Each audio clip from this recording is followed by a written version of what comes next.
good morning, afternoon, or evening, and welcome to the Bloody Disgusting Network.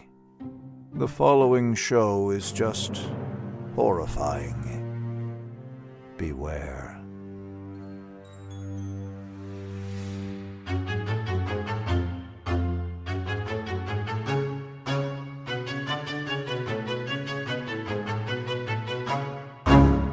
You're obsessed with her, and you're obsessed with her daughter! All right, easy, Geraldo.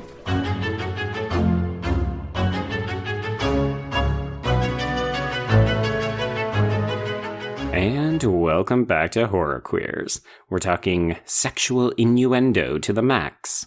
We're talking ice skater or stewardess. And we're talking yawn.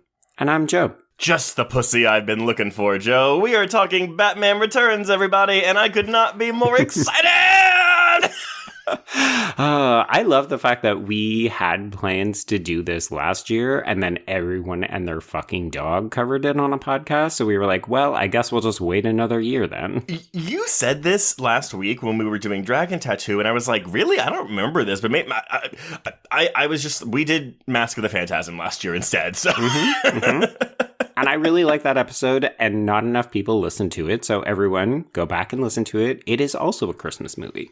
It is a Christmas movie, and I will say, because I'm sure when we talk about this movie, you know, because there are some people that love this movie, and there are others who are like, oh, it's fine, but it's not my Batman, it's not really a Batman movie, because he's not really the star of the film. Oh, well, they're just wrong. Well, no, I mean, he isn't the star of this movie, but if you want a really good Bruce Wayne story, please go watch Mask of the Phantasm, and then listen to our episode on it. Yeah, exactly. And if you want a really kick-ass film about villains with Batman as a supporting character, then listen on. My joke was going to be Batman Cameos, but that is not an original joke of mine because I know I've heard it somewhere else. I just don't know where it was from. Okay. Fair. Okay, we have a lot to discuss here because not only is the production and the reception of this movie just a lot and so fascinating, there's a lot going on in this movie. So I think we need some help. So, all right, everyone, we do have a guest on today's episode. She is a film writer specializing in queer and lesbian horror cinema, with bylines at Rue Morgue, Gaily Dreadful, Anatomy of a Scream, and Artemisia's Axe. Please welcome Alex Hall. Hi. Hello. Hi, everyone. Thanks for having me. Thank you for coming on for this episode. And honestly, I want to get this out right of the way because I know that you picked this movie. Like, Joe sent you the list and you were like, I want Batman Returns. And I have to know why. Yeah, I absolutely jumped at the chance to discuss this film. I feel like you could say like I pretty much like launched myself like a rocket penguin to like cover this film. I've like been wanting to write about it and like cover it in some way. And so like the podcast format is just as exciting for me to like cover this film. I just like, it's just so queer, so gaudy, so horny, and just like deliciously corrupt. So horny. Yes. And like, I feel like it even almost like trespasses into like a erotic thriller territory, but is maybe even more perverted and demented because like it's the way that it showcases sexuality is just like deviant and grotesque and queer. And yeah, I mean, Tim Burton really created some seriously obscene queer characters with this film. And I do love myself a nasty queer villain. So, and we have multiples here. So yeah. Yeah. I'm glad to hear you say queer because, so Joe, so we actually did write about this, Joe. This was the end of our, I think, first year of the Horror Queers articles before the podcast even began. And that I remember specifically because it was like, I think it was over Christmas break, and I was like reading the comments on the article as I was like, my husband and I were driving to West Texas to stay with his family. And oh my God, people did not like that we were calling this a queer allegory with queer coded villains. Yeah. Well, I think in part because people look at Batman as a staple, right? Like, this is a superhero staple of their youth. What could possibly be queer about it? This is Americana, rah-rah goodness. And I mean, as soon as Alex was going into the description of like, yeah, these queer villains and there's so much deviant sexuality, I was like, yes, I don't know how you could watch this movie and not see it. Like fucking McDonald's saw it. So come on. Yeah. Well, you know who else saw it was my mother, because this is one of those movies, I was not allowed to watch this movie as a kid. And I because of that, I also wasn't allowed to watch the first one because I guess I don't know. I remember being a kid and I watched Batman the Animated Series growing up. I had seen Batman Forever and then I saw Batman and Robin in theaters. And I just remember, though, Batman Returns was a big no-no. And I could not watch this movie. So I think I was probably like 13 the first time I saw it. And I loved it. Now, I do understand why my mother didn't want me to watch this movie because, honestly, okay, the innuendos go, I mean, they went over my head even as a teenager, but, like, it's really that nose biting, I feel like, that's, like, the kicker in this movie.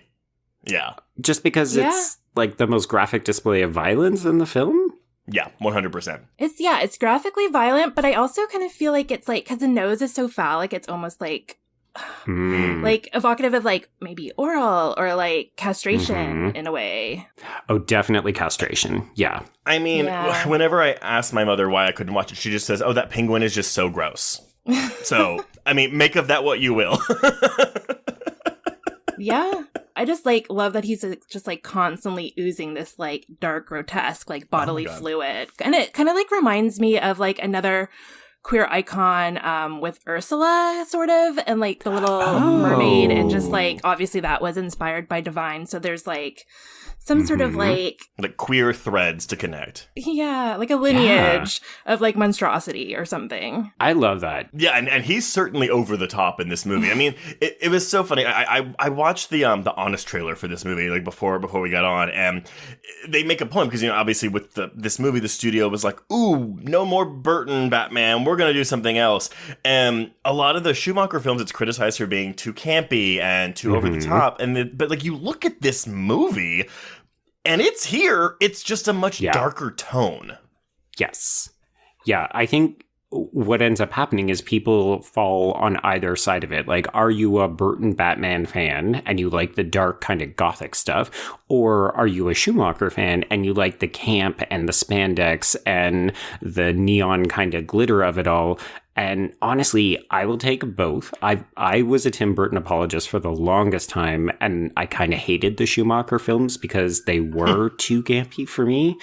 And then we get into the Nolan era and basically how Nolan, I mean, I like Nolan as a filmmaker, not as a person, and less so as a filmmaker as he goes on, but that's another story.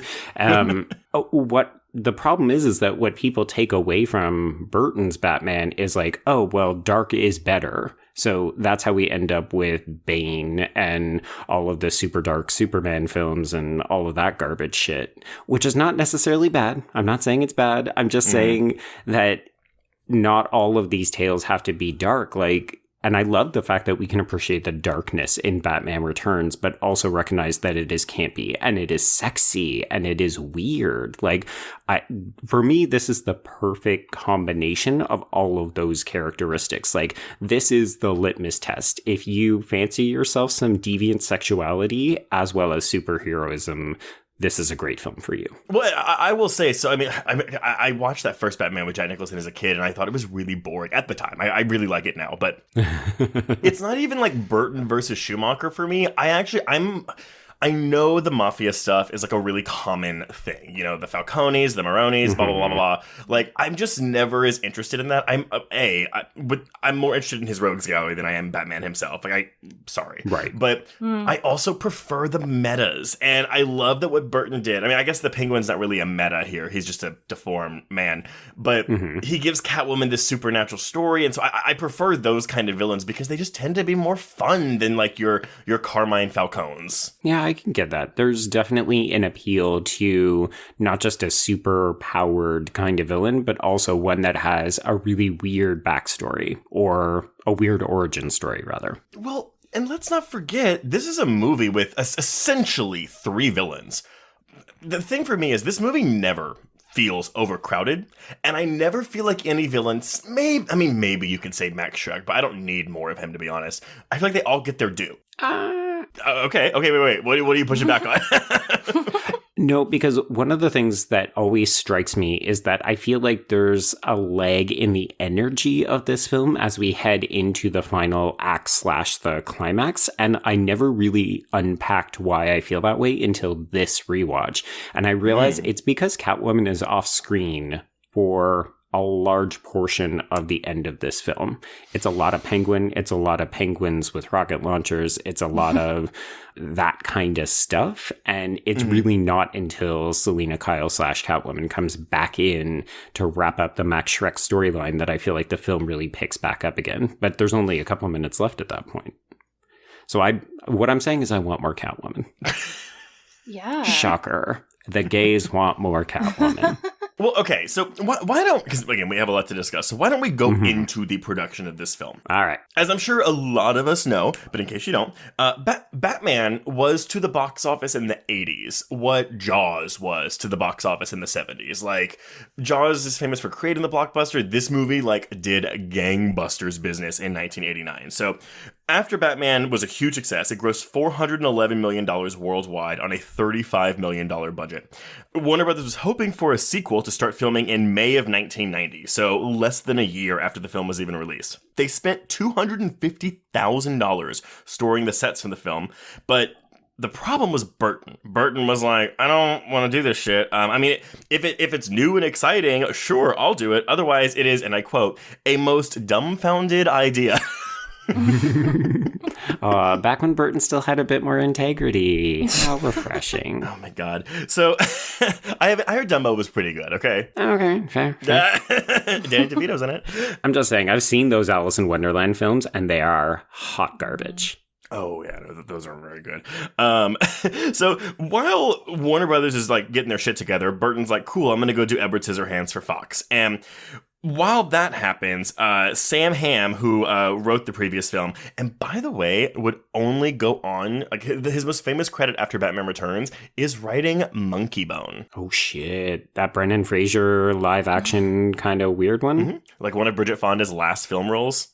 Oh. I know.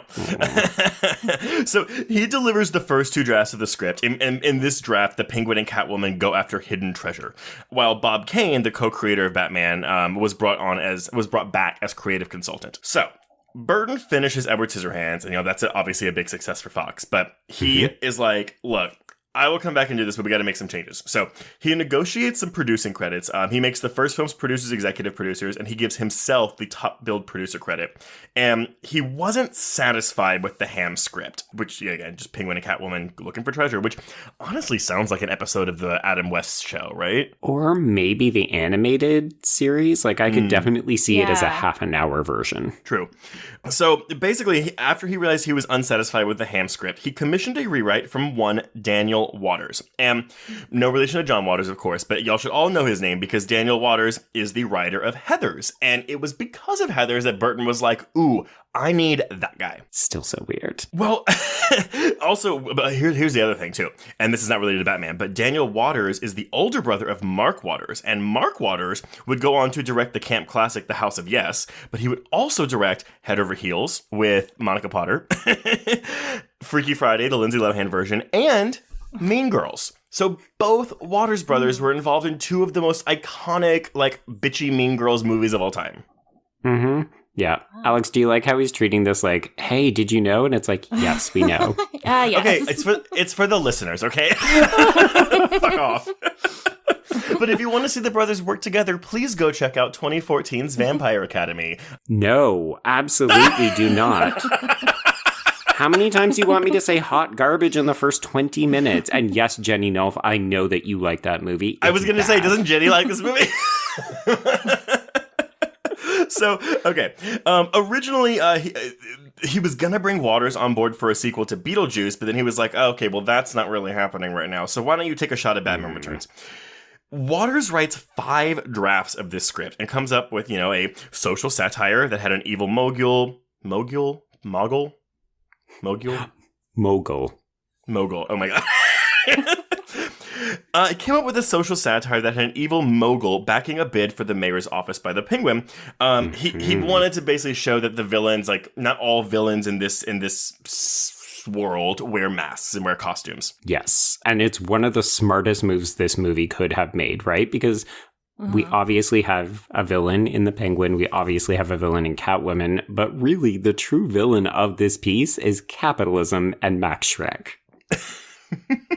Yeah. Not even kidding. No, I know you're not. His plan to stockpile all of Gotham's energy and hold the city for ransom. Which also, if you think about it, is kind of what the Riddler does with people's brains in the next movie. Well, so the subplot of this Penguin and the Mayor thing came actually from 2 episodes of the Adam West series from the 60s called His'ner the Penguin and Dis'ner the Penguin. Yeah. Oh my god. So Harvey Dent was an early draft of this script, but he was deleted. So and I didn't know this actually, and I'm sure y'all do. Haha, smarty pants. But Max Schreck's death by Catwoman with the taser was originally going to be Two-Face's origin. Oh, right. Yeah. Which is interesting. I mean, it's different. I'm just trying to think of another character in this movie. Like, there's just so many characters in this movie. I can't imagine them giving enough space to create a villain origin story for another film. Well, we were going to have more characters because, so first of all, Max Schreck's original position in this was going to be the golden boy of the Cobblepot family. So he was going to be related to the Penguin. And then the Penguin was the deformed outsider, prodigal son type shit. Right. Schreck was going to be the Penguin's long lost brother. And of course, Max Schreck is named after, the actor that played Count Orlok in Nosferatu. Mm-hmm. But we also had, okay, wait, I'm sorry. Before we get to the Robin of it all. So after Waters finishes his, 5 drafts, and they're like, cool, let's settle on this one. Burton then hired Wesley Strick to do an uncredited rewrite. And Strick, by the way, got his start writing the screenplays for Arachnophobia and Scorsese's Cape Fear remake. But he would go on to write or co-write Wolf, The Glass House, Doom, and the Nightmare on Elm Street remake. Oh, shit.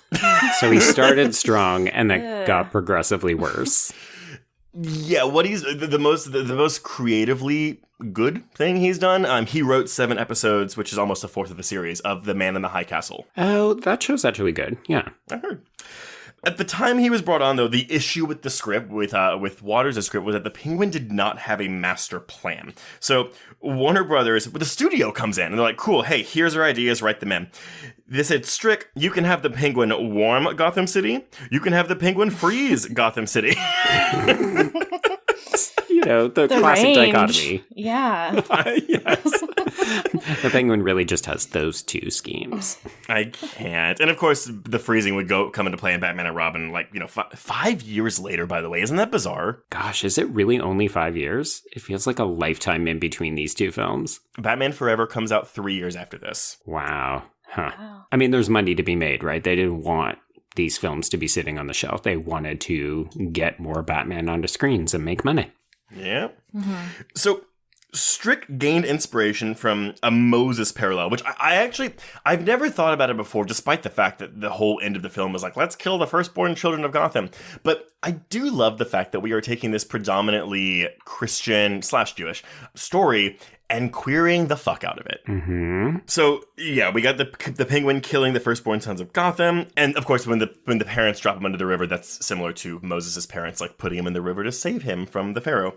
Right. But what happened is Robin also appeared in this script as a juvenile gang leader who becomes an ally to Batman. They eventually changed him to a black teenage garage mechanic, and they had already cast Marlon Wayans in this role. Yeah. I think he was still sore about it, too, because there's definitely, I think he even maybe went in for costume fittings or something, because he fully thought that he was going to be in Batman Forever. And then it's oh, sorry, we've replaced you with hot but bland Chris O'Donnell. Thanks for coming out. Well, that's something, too, right? You're taking a canonically white character from, 6-7 decades of comic books and casting a black actor.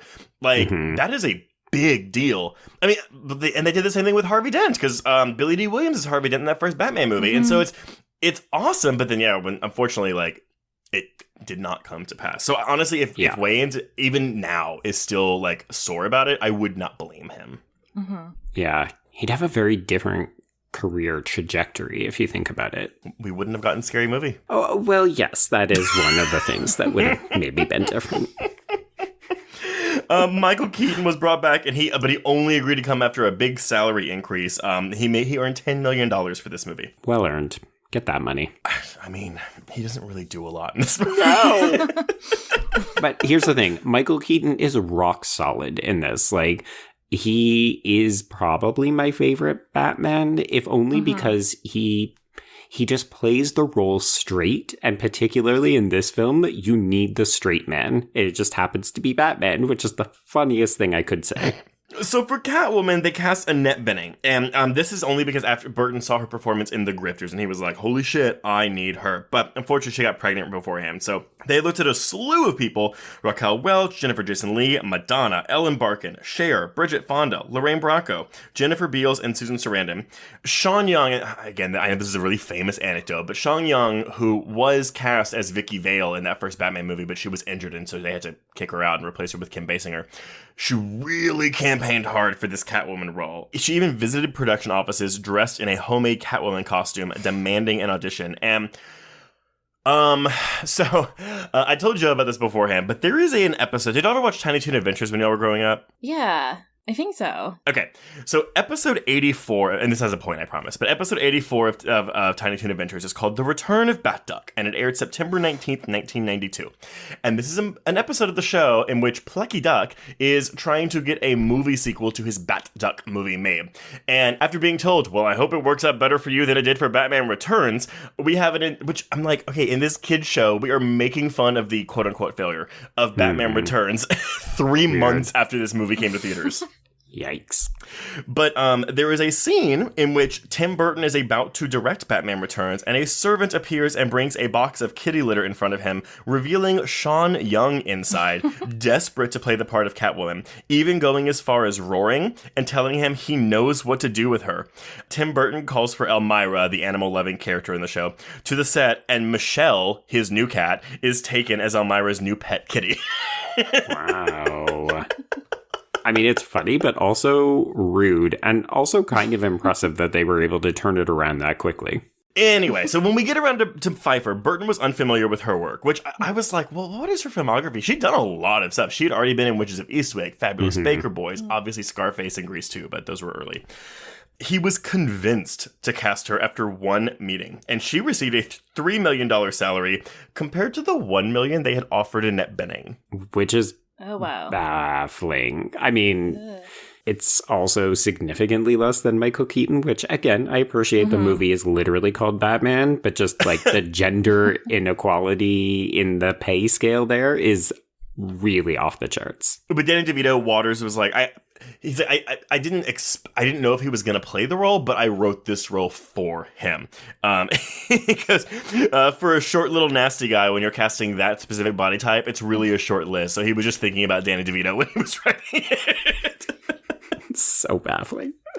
So filming begins in June of 1991. Over 50% of Warner Brothers property was occupied by Gotham City sets. Because again, this film was a huge hit for them, so they were like, fuck it, like, let's get rid of all of our movies and just do this. Yeah, so basically it anticipates what we're doing now, where it's all superheroes all the time. But here's the thing, and this is like reminding me of like, I mean, again, like the Scream stuff. So Warner Brothers devoted a large amount of secrecy for Batman Returns. The art department was required to keep their office blinds down. Cast and crew had to have photo ID badges with the movie's fake working title, Dictel, to go anywhere near the sets. Kevin Costner was refused a chance to visit the set. Which I love. I love that piece. And then an entertainment magazine leaked the first photos of Danny DeVito as the Penguin, and in response, Warner Brothers employed a private investigator to track down the accomplice. And I don't know if that turned out results or not. I don't know, but I want to see like a web series of that, like the Warner Brother executives hiring a PI and just make it like a little mini film noir thing, have it turn out to be the Joker or something ridiculous, throw it on as a DVD extra. No, you make it the next season of American Crime Story. Oh my God. Stop giving Ryan Murphy free ideas. No, honestly, no. Do those Scream 2 internet leaks as the American Crime Story. That would be awesome. There we go. Yeah. So yeah, the production budget for the film was $65 million, but then they spent $15 million on marketing. So we're looking at an overall budget of $80 million. And I haven't seen the original Batman in, unfortunately, quite some time. So I can't outside of the Christmas setting, I don't remember really how much different this film looks than Batman. But Bo Welch, who is Burton's collaborator on Beetlejuice and Edward Scissorhands, he replaced Anton Furst as the production designer. Unfortunately, Furst was unable to return because he had contractual obligations with Columbia Pictures, but he also died by suicide during the production of this movie. Oh, shit. Ooh. Welch comes in and he blends, and this is how he describes it: fascist architecture with World's Fair architecture. He studied Russian architecture and German expressionism, which I think the expressionism really comes through in this movie. I definitely have always felt it in these first two films. I know it's in the Schumacher ones as well, but because it's lit so differently, it doesn't give off quite the same aura. But yeah, the World's Fair stuff definitely in all of the zoo scenes. And then for the score, we have Danny Elfman returning. He was really happy because he quote unquote didn't have to prove himself like he did with the first film. Because in the first film, they were skeptical to hire Danny Elfman because they were like, oingo, boingo, what? So... Can you imagine a day and age where you're not sure about hiring Danny Elfman? Well, so here's the thing, and I don't listen to film scores a lot. I listen to this film score. This is one that I put on for road trips because while Elfman worked 12 hours a day, 7 days a week. And he says, he's like, oh yeah, this film score is kind of like an opera. It is 95 minutes long, which is twice the amount of your average film score. And so yeah, I play this on road trips because it's just... I mean, you can play the movie in your head listening to the score. Yeah, it's so distinct. I love that everybody gets their own theme. Certain key scenes even seem to have their own selected score. And again, I'm the last person who should speak about music because I'm tone deaf when it comes to scores. But this one is incredibly evocative. Well, in each villain, each character has their own theme. Obviously, you have the Batman, that dun dun dun dun dun dun. But then, the Catwoman has the screeching violins, which I fucking love, and the Penguin is just the Penguin. So, Batman Returns was released in America on June 19th, 1992, and it grossed $45.7 million its opening weekend. This was the highest opening weekend in 1992, and the highest opening weekend of any film ever made up until that point. It would go on to gross $162.9 million in the States and Canada, compared to Batman's $251 million. So it fell short of the original by $90 million. Yeah. It made $104 million internationally for a worldwide gross of $266.8 million, compared to Batman's $411 million. So we're looking at a 36% drop overall. But that being said, it was still the third highest grossing film of 1992, and that was only behind Aladdin and Home Alone 2. And it was only $10 million behind Home Alone 2 anyway. And it was the sixth highest grossing film of 1992 worldwide. Yeah. The box office numbers are frustrating to me because this film, to some people, is still considered either a flop or a failure. And when you look at the box office compared to how much they spent to make this film, it's a huge fucking hit. It was never going to hit 400 million. It's the same thing that we actually saw with Spider-Man and Spider-Man 2. And I would argue it's the same kind of relationship where the first film is solid and it's establishing a foundation. And then the sequel really, really builds on it in captivating ways. And people don't talk about Spider-Man 2 as a fucking failure the way that they do about Batman Returns. Because they talk about Spider-Man 3 as a failure. Well, that is true, yeah. I'm not disagreeing with you because I feel that way about this movie. Again, because also, I'm sorry, I left this part out. I don't know why I left it out, but Burton also was I want more creative control. That was part of his agreement. Leave me the fuck alone. And so they did. And this is the movie we got. Yes. But unfortunately, though, there a lot of Batman purists don't like this movie. They do prefer the first film, and a wide chunk of people do consider the first film superior. And I'm not saying you're wrong if you think that. It's more of a thing where I'm kind of it really depends on what you're looking for in a Batman movie. And I do think that first film is more traditionally it's a traditional Batman story, and this movie is just weird. Yeah. Of course, the film was criticized by some for being too dark and violent, but that being said, it got mostly positive reviews. It's got an 80% on Rotten Tomatoes, higher than Batman, by the way. But they share the same average rating of 6.6 out of 10. We've got a Letterboxd score of 7.2 out of 10, which matches Batman. And audiences polled by CinemaScore gave the film a B, whereas they gave the first film an A. Okay. It doesn't sound like a big difference when you A and B, but like honestly, when it comes to word of mouth, like that big of a drop is significant. It's significant. Yeah, you want an A. If you've got good word of mouth, you need A or A minus.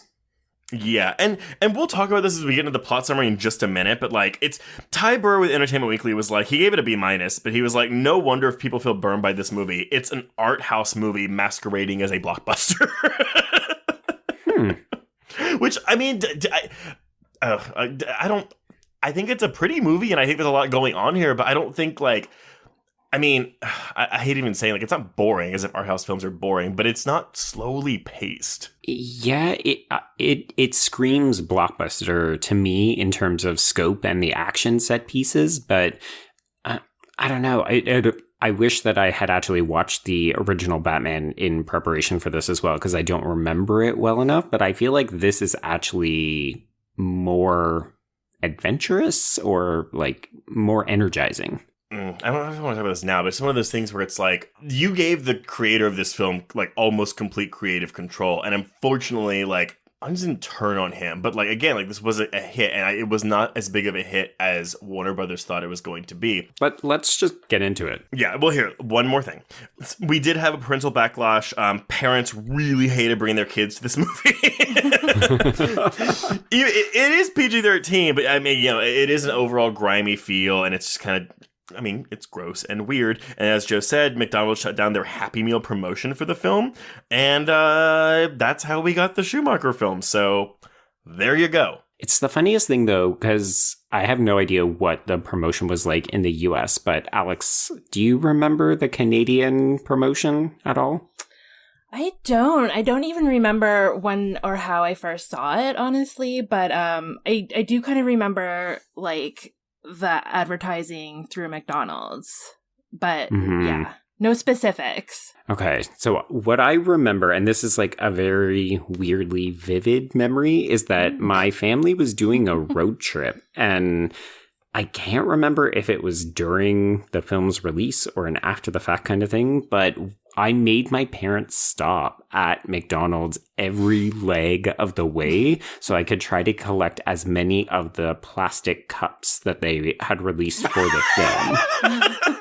Because they had character cups for each character, and I wanted one for each of them, and there were so many of them. So it was like, I wanted the Catwoman, I wanted the Batman, I wanted the Penguin.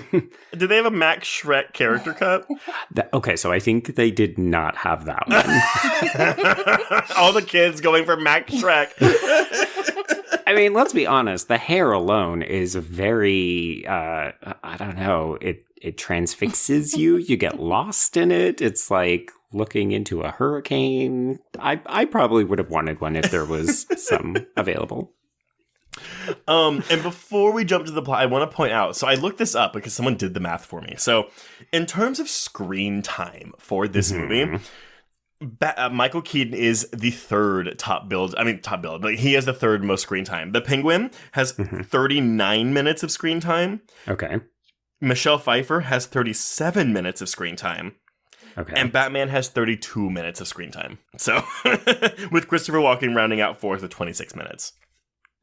Pretty impressive, admittedly, considering he's not top billed and he's not considered a villain, quote unquote. Right. He's also a movie original character. But let's jump into this plot. All right, so we open the film on wealthy couple, the Cobblepots, played by Paul Rubens and Diane Salinger, and they are disposing of their monstrous child by tossing the carriage into the sewers. Okay, so already though, let's talk about this. We've got a Batman movie. Again, blockbuster, quote-unquote family film. The first scene of this movie is a mutant baby eating a cat. At Christmas, yeah. In front of the beautiful fireplace and the family tree. Yeah. And, yeah. And he's in a cage. And he's in a fucking cage, yeah. The moment where they look at each other and just slug back their martinis like, well, now we're going to have to get rid of this baby. It's just, oh, wow, okay. Yes, we are into dark-ass territory here. And already we get this awesome score kicking in because it's this choral, like, I mean, that's the thing. This score is basically just the first score, but, like, mixed with all this Christmas shit. And I love it. Yeah. I blame this movie in part for my obsession with films being set at Christmas. Like, I know it's become popular to talk about, oh, Die Hard's a Christmas movie. God. Oh, no, The Long Kiss Goodnight is a really good Christmas movie. Oh, no, Kiss Kiss Bang Bang. It's like, yeah, fuckers, we know. It's like Batman Returns did it originally, and I don't know, just the idea of setting a superhero film at Christmas, covering everything in snow, and making it a principal part of the film is just, I don't know, it's so ingenious in some ways. Yeah, it kind of gives space to, like, kind of subvert the Christ story, too, through, like, the baby and, like,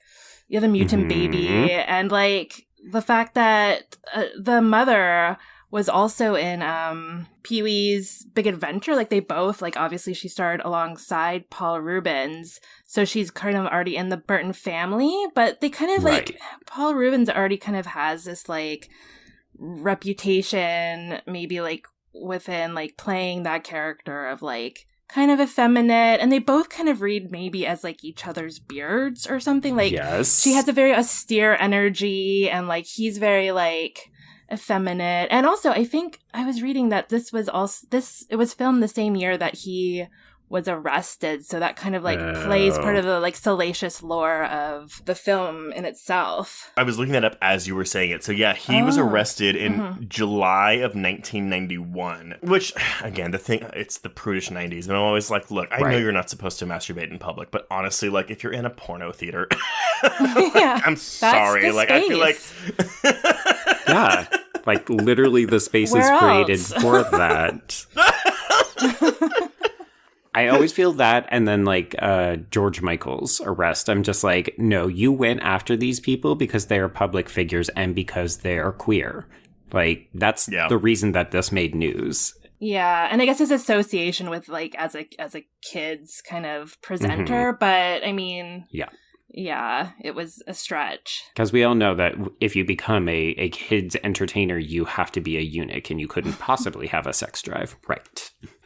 Okay, so into the sewers this child is thrown, and I love that this is just our credits. We follow the carriage as it floats down, and then as the credits end, it washes up in the remains of the Gotham Zoo, and it is greeted by penguins, and then we flash ahead 33 years. And I'm sorry, I will not keep talking about... Well, actually, no, that's a lie. I will keep talking about this score. But, like, there's just something about... There's something so epic about these opening title sequences where you just see the names and the scores matching the names come up. And then these fucking bats just come out and, like, the score just swells as you get this Batman Returns. It is so epic.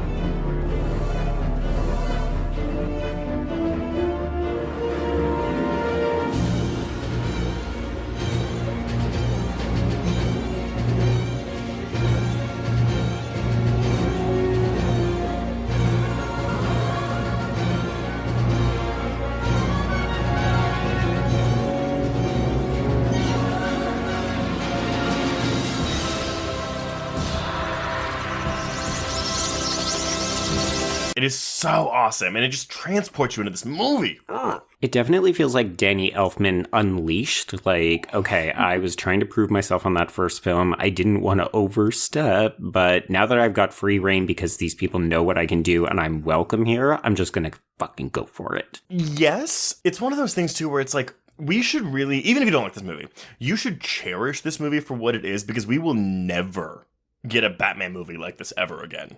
Oh, God, no. Oh, no. And I feel similarly about Batman and Robin. Fair. Yeah. I'm happy to see the dialogue and the discourse come around on the Schumacher films. I still don't love them the same way I do these two films, but I'm happy that people have rediscovered and re-embraced them. Okay, so we flash ahead 33 years. It is Christmas in Gotham City again, and we jump up to the penthouse of Shrek Industries, which, of course, has its famous iconography of this kind of Cheshire cat grin. So right from the start, we've got this amazing visual architecture of the city. And we close in on the city's leading citizen and savvy Santa Claus, Max Shrek, who is played just to perfection by Christopher Walken. He is such a fucking asshole, and I love him in this role. It's one of those things, as a kid watching this, I mean, as a teenager watching this, I was kind of like, this guy's just like, what? Bring me my Catwoman and Penguin. But the more I've watched this movie as I grow up, like, the more I just like, yeah, he really is just pitch perfect in this role. Yeah, I think it's something to do with the way he commands the dialogue. Like, he and Michelle Pfeiffer, for my mind, have the best handle on Waters' dialogue. Like, you can see them fitting into this innuendo-laced world. Like, they've just got the right sensibility about it. Like, I love Danny DeVito. There's something about the Penguin character that doesn't always connect with me, but there's something about the campy bitchiness of Selena Kyle and Max Shrek, and particularly when you put them together throughout the course of the film. I think it's probably, though, because like they are witty. The Penguin isn't witty. The Penguin is just gross. Sometimes he's witty. Sometimes he's funny. But I mean, we can talk about the queerness a little bit here because, yeah, this is a child who was rejected for how he was born. And unfortunately, I mean, like, we are going into, like, you know, queer killer here if we're going to read him as, maybe not read him as queer, but, like, you know, literally queer, maybe? Well, definitely physically queer because he is different. Like, his difference is literally what ends up getting him put into this bassinet and then thrown in the fucking sewers. So, yeah. I mean, this movie is just all about the weirdos and the outsiders. Like, that's why it works so well. And that's why I think Max Shrek is the true villain, because there's nothing weird or off about him apart from his hair. He's just a straight up capitalist monster. Whereas the rest of them are like, oh, I have to assume multiple identities just to get through the day. Well, it's because the Penguin's deformed and Catwoman's a woman. Shrek is a white man. Basically, yeah. This movie's actually kind of ahead of its time in a lot of ways. Okay, so Shrek is pitching the mayor, who is played by Michael Murphy, on his new power plant. And we've got Shrek's assistant, who is played by Michelle Pfeiffer. She is more or less trying to blend into the furniture and simultaneously do her job. She's so bad at it, too. Love Michelle Pfeiffer, but oh my god, Selena Kyle is not a good secretary. Assistant. I'm sorry, assistant. Secretary. The fun thing about Waters' script is that there are numerous references to cats woven throughout before she becomes Catwoman. So I do enjoy Shrek's really just misogynist, offhanded remark where he says, I'm afraid we haven't properly housebroken Miss Kyle. You're just like, oh, you're that fucking asshole. Well, again, lines like that are reminiscent of like that 60s television show. And it's just interesting that wasn't really picked up on as much when this film came out. Yeah, like I remember everyone saying, oh, it's so dark. Oh, it's not child friendly. I don't remember people talking about the humor or the campiness of it. I wonder if it's because they were so perplexed by what they were seeing, they weren't paying attention to what they were hearing. Too much to process. Yeah. Right. I will say this is definitely a film that benefits from having the subtitles on because a lot of these jokes do fly by. I made the mistake of not putting them on until like towards the end of the movie, but it was during the Penguin's speech to his penguins at the end, and I was like, I can't tell what he's saying. And he has this line, which is like, male, female, the sexes are all equal when their erogenous zones are blown sky high. And I was like, what the fuck is this? Talking about kids. Yes. Yeah. Firstborns, anyborn, yeah. Yeah, no one is appropriate at this film. No one respects boundaries or understands them. Okay, so down below in Gotham Plaza, which is going to be the kind of fixture that we're going to see of the city. It's where a lot of the action in this film takes place. We've got a tree lighting ceremony getting disrupted by an attack from the Red Triangle Circus Gang. And the members include a lot of character actors and people who are famous from other genre films. So we've got Vincent Schiavelli as the organ grinder, Doug Jones as the thin clown, and a personal favorite of mine, Anna Katrina as the Poodle Lady. Oh, I love her. Is that how she's credited? She's credited as the Poodle Lady, and I love the face shade that she is serving in this film. Just the looks of disdain at everyone, and her monotone when she's doing the... Something is approaching. Very large, very fast. It's like when you're a henchman, but you're also over it. Okay, so this attack goes on, and, it is absolute chaos. We're throwing clowns into this, 20, 30-foot tree. We've got people getting their stores lit on fire, and this is where we see the bat signal go on. So Bruce Wayne shows up. I was going to say, do you know who we haven't talked about yet, because he's not in the fucking movie yet, is Bruce Wayne. Yeah. I clocked it. We're 13 minutes in. That's when the bat signal goes up and we see Bruce Wayne for the first time. Wow. Yup. Because we have to get to know these villains, because the movie cares more about the villains, these queer villains, than it does its straight hetero hero. Yeah, he's so peripheral. Yep. And I think that's why I love this movie so much. He's just like, I think I read somewhere that this is the Batman movie for people who don't like Batman movies. Yeah. It's just he's very segregated out of the foreground for most of it. And when he's on screen, it's very neutered. It's very I don't find it very sexual. It's very just it's just very neutral. And I don't mind, again, I'm fine with the regular Batman stories, and I do think that that Keaton is at his best here when he's sharing the scene with Pfeiffer, be it in costume or out of costume. It's magnetic, and their sexual chemistry is palpable, really good. But yeah, unfortunately, when it's just Bruce Wayne being Bruce Wayne, it's kind of oh god, can we get back to the cat or the penguin? All of his research scenes are just oh wow, you can't even make this bat cave visually interesting enough. Sure, give us a vichyssoise joke and then we'll move on. Got it. But P.S. though, so I never knew what that was. I actually, it was supposed to be cold soup, and I 100% one day I did a Batman marathon, and I made vichyssoise for myself, and it is potato and leek soup, by the way. It's just potatoes and leeks that have been essentially pureed into a soup. Sounds tasty. Oh, it's really good, and also you can eat it hot and it's fine, but it's meant to be cold. Huh. Okay. So make some as you're listening to this commentary. That's what we're saying. It's vichyssoise. It's supposed to be cold. Exactly. Okay, so the clowns are actually after Max Schreck and his son, Chip, who is played by Andrew Bryanowski. He puts himself in danger's way. Alex, does that name ring a bell for you? No, it doesn't. So Chip Schreck is played by, as Joe said, Andrew Bryanowski, who is the actor that plays Leatherface in the remake of the Texas Chainsaw Massacre and the Texas Chainsaw Massacre: The Beginning. No way. So weird. Interesting choices, yeah. It's very bizarre, but he's acting here. He gets to speak.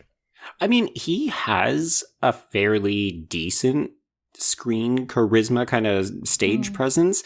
It's just that every time I watch this movie, I always confuse him for Dolph Lundgren. I'm like, oh yeah, okay. So I'm expecting an accent to come out, and instead he's just. I think it's because he looks like a bit of a meathead in this movie. Yeah, yeah. He's kind of giving Rocky from Rocky Horror Picture Show energy. Yes, could be in Die Hard, but yeah, I expected a accent also. Dad, go, Dad, go. It's everything you need to know about Max Schreck, I find, comes out of this scene. He's willing to let his son maybe get murdered or abducted so that he can run away. You're just cool. That's a great father figure. Is it here? Maybe it's later, but when he goes, Dad, go, save yourself. And he's doing a Christopher Walken impersonation. Yeah. That's just the way he speaks in this film. Yeah. So Shrek ends up getting captured because he falls down a fire trap into the sewers anyway, so... P.S. Say goodbye to Batman, because he is gone. Bruce Wayne / Batman is gone for the next 20 minutes of this movie. Fair. Do we miss him? Probably not. I didn't even notice, yeah. No. Like, his first and second scenes have a 20-minute gap. I love it. I love the audacity funny. of this. Okay, so Shrek is introduced to the Penguin, played by Danny DeVito, as well as his cacophony of umbrellas. The movie's actually also really good at foreshadowing or laying out things that will become important later, like in fairly subtle ways. So this is very performative from the Penguin's perspective, but it's also cueing us that, hey, many of these umbrellas are tantamount to... you know, what we see in the Avengers with Jeremy Renner's multiple arrows or some shit. Alex, you commented on this at the top of the episode, but can y'all tell me what the black goo in his mouth is? Like in the realm of the film, Sewage? not what they used to make it. I don't know the scientific components, but yeah, I just assumed it was just like maybe sort of like inky, squid inky, or like bile sewage. Yeah. I guess it's up for interpretation. There's that shot towards the end of the film when he screams and the camera zooms into his mouth. Oh, it's so gross. Yeah, and he actually had to eat like raw fish, I think, and like Catwoman swallowed the bird in real life. And... I can't stop thinking about how much that bird must have shit in her mouth. Out of terror, yeah. See, I wasn't going with the shit. I was thinking, what if it's pecking the inside of her gums or her cheeks? Oh, or its little claws? I don't know. Yes. Bird flu. I don't think there's enough room in her mouth for it to like get the momentum to like tilt its head back and peck. Oh my god. I mean, nevertheless, and I'd be interested to know, like, if this film were made. I mean, obviously, this film were made today, like, this film would not look the way it does. The most notable CGI in the film is the bats. Like, whenever the bats, I'm sorry, the 2 times bats like knock someone off a ledge in this movie, that CGI. Lawn dart. But honestly, the Michelle Pfeiffer thing with that bird, it's like, honestly, like, I don't know. Like, could you get an A-list actress to do that in today's cinema? You just have to tell them to go method. Jared Leto, let's go. Basically. Okay, so the Penguin lays out Shrek's litany of sins, which include environmental pollution and also murder. And so Shrek says, yes, I will help you in your grand scheme. The taping together of the contracts that he shredded? Very meticulous, yeah. A little tape and a lot of patience, yeah. I mean, let's be real. I don't think it's the Penguin who did any of these things. It's like, I'm imagining him bossing around the big clown saying like, all right, well, go get the tape. You're going to have a long night. I honestly, because I know it's a circus gang, but I forget that we get this bit of information. I mean, whenever Bruce Wayne finally like graces us with his presence again. Yeah, like where there's this whole backstory that's kind of like slyly delivered in that one scene where it's, oh yeah, he went to go work for a circus, and then he just started killing people in the circus. Yeah, we're actually murdering people on the regular in this film, including Batman, in numerous instances. Like, we skipped over it, but he definitely kills at least 2 people in this opening scene alone. Does that bother y'all? I don't care. I literally could not care less if Batman kills somebody. It doesn't bother me, but I know that for other people who are Batman purists, it's a big deal. Okay, y'all gonna hate me. I feel similarly about Man of Steel, when people were really mad that he kills Zod, and I'm like, I don't give a fuck if he kills Zod. Like, I know that he's like the American way, he doesn't kill people, but like, I don't care, dude. Like, whatever, just kill the bad guy. So with this, when people get all up in arms about him, attaching the dynamite to the big clown and like just kills him, I don't care. I care less for Batman because Batman is a vigilante. Like, I almost feel like I would expect it of Batman, whereas I do feel differently with Man of Steel because Superman is meant to be pure and good. Like, he's meant to embody the best of humanity. So for him to just snap somebody's neck doesn't feel authentic to me. It may not be authentic, but it makes for a good climax. Does it? I know. I actually really like Man of Steel. I like parts of it. Yeah. I get that. Anyway. You know what? Know who I do like? I like Selena Kyle And she's coming home from a very long day to her pastel pink apartment, and the party doesn't stop on her answering machine, which is a line I have literally said my entire life. Wait, but do you substitute your name? Do you say, like, the party doesn't stop on Joe Lipsett's answering machine, or do you say Selena Kyle? Oh, I definitely say Selena Kyle's. Okay. I would come home and play the answering machine and say it, and my mother would be like, can you please stop saying this? And then they were surprised when I turned out to be gay. Shocker. Yeah, well, that's par for the course. Hello, Selena Kyle. We're calling to tell you about Gotham Lady perfume. There's so many monotone performances in this film. Well, no, because you're actually also like a lot of Michelle Pfeiffer's early scenes are just her talking to herself. Mm-hmm. In that riot in the beginning, and in this scene, like she doesn't get to do anything but talk to herself. And honestly, in a lesser actress, this would come across as really hokey and probably awkward. But yeah.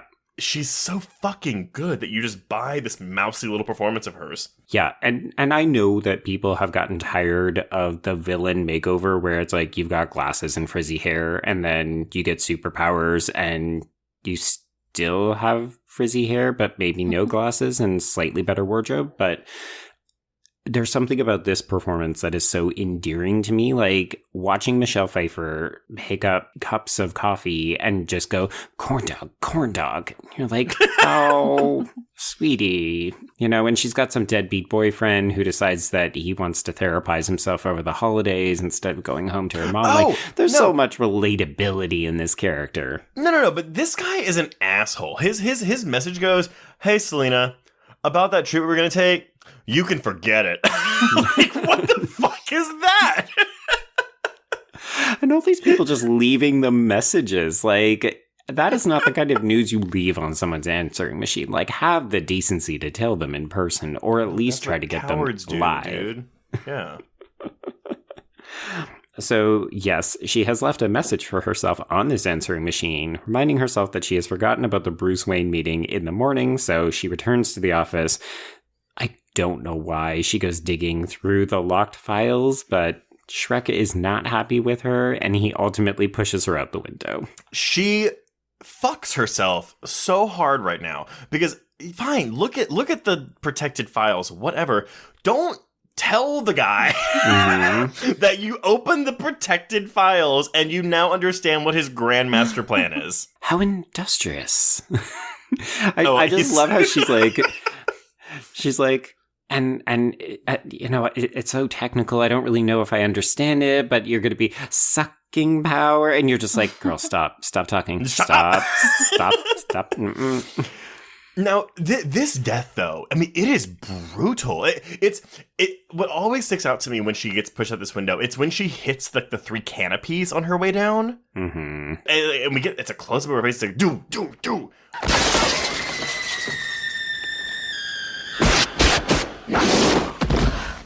Oof, yeah. It's rough. It's basically like going over speed bumps at full speed, only you're not in a car, it's just your body.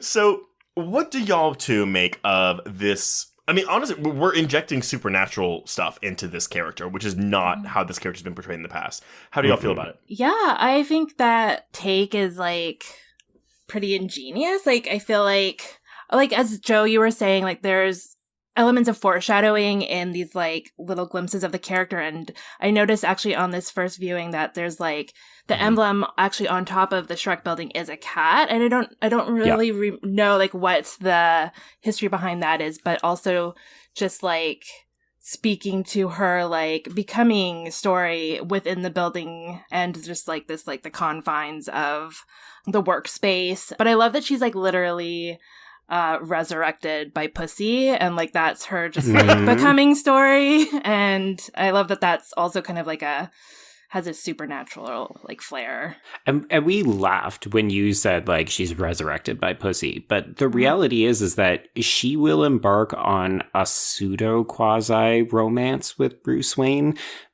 But this movie is really about her, not just like a burgeoning sexuality and her increasing confidence and like her feminist manifesto, which is something that critics did remark upon when the film came out. Positively or negatively? Positively. Okay. But I would actually argue that she also becomes disinterested in men. And people can fight me on this, but I see her relationship to Bruce as, hey, we're the same because we both have to wear a mask to get through the day. Right. And her ultimate goal becomes like, I'm gonna fuck with men. I'm going to be true to who I am. I'm going to be more sexual. I'm going to dress the way I want now. I'm going to say the things I want. And I don't know, like, I fear that people could see this as like a faux feminist thing. Like, oh, she's a second wave feminist now because she doesn't take shit from men. But like, there's a lot of empowerment here, and it has nothing to do with an attraction to men or being sexy. To me, it's also like, and maybe I'm too far off the mark here, but it's also like dabbling in kink, you know? Like you are... 100%. Well, it's sexual exploration. It's like, and you know, sexually, I think I would be called rather vanilla, but I'm very open to trying things. But it's always like, you know, you have to find someone you trust or you're comfortable with if you want to like start dabbling into that. And so it's, I don't know, I like this journey for this character. And it's, like you said, Joe, it is kind of the thing where it's, oh yeah, she's got glasses and frizzy hair, glasses and a ponytail, which they would repeat with Uma Thurman in Batman and Robin. Yeah. We saw it with What's-Her-Face in the new Wonder Woman film, Kristen Wiig. Oh, yeah. We saw it with Jamie Foxx in that terrible second Spider-Man movie. Like, I like that Spider-Man movie, but I don't like him in that Spider-Man movie. No.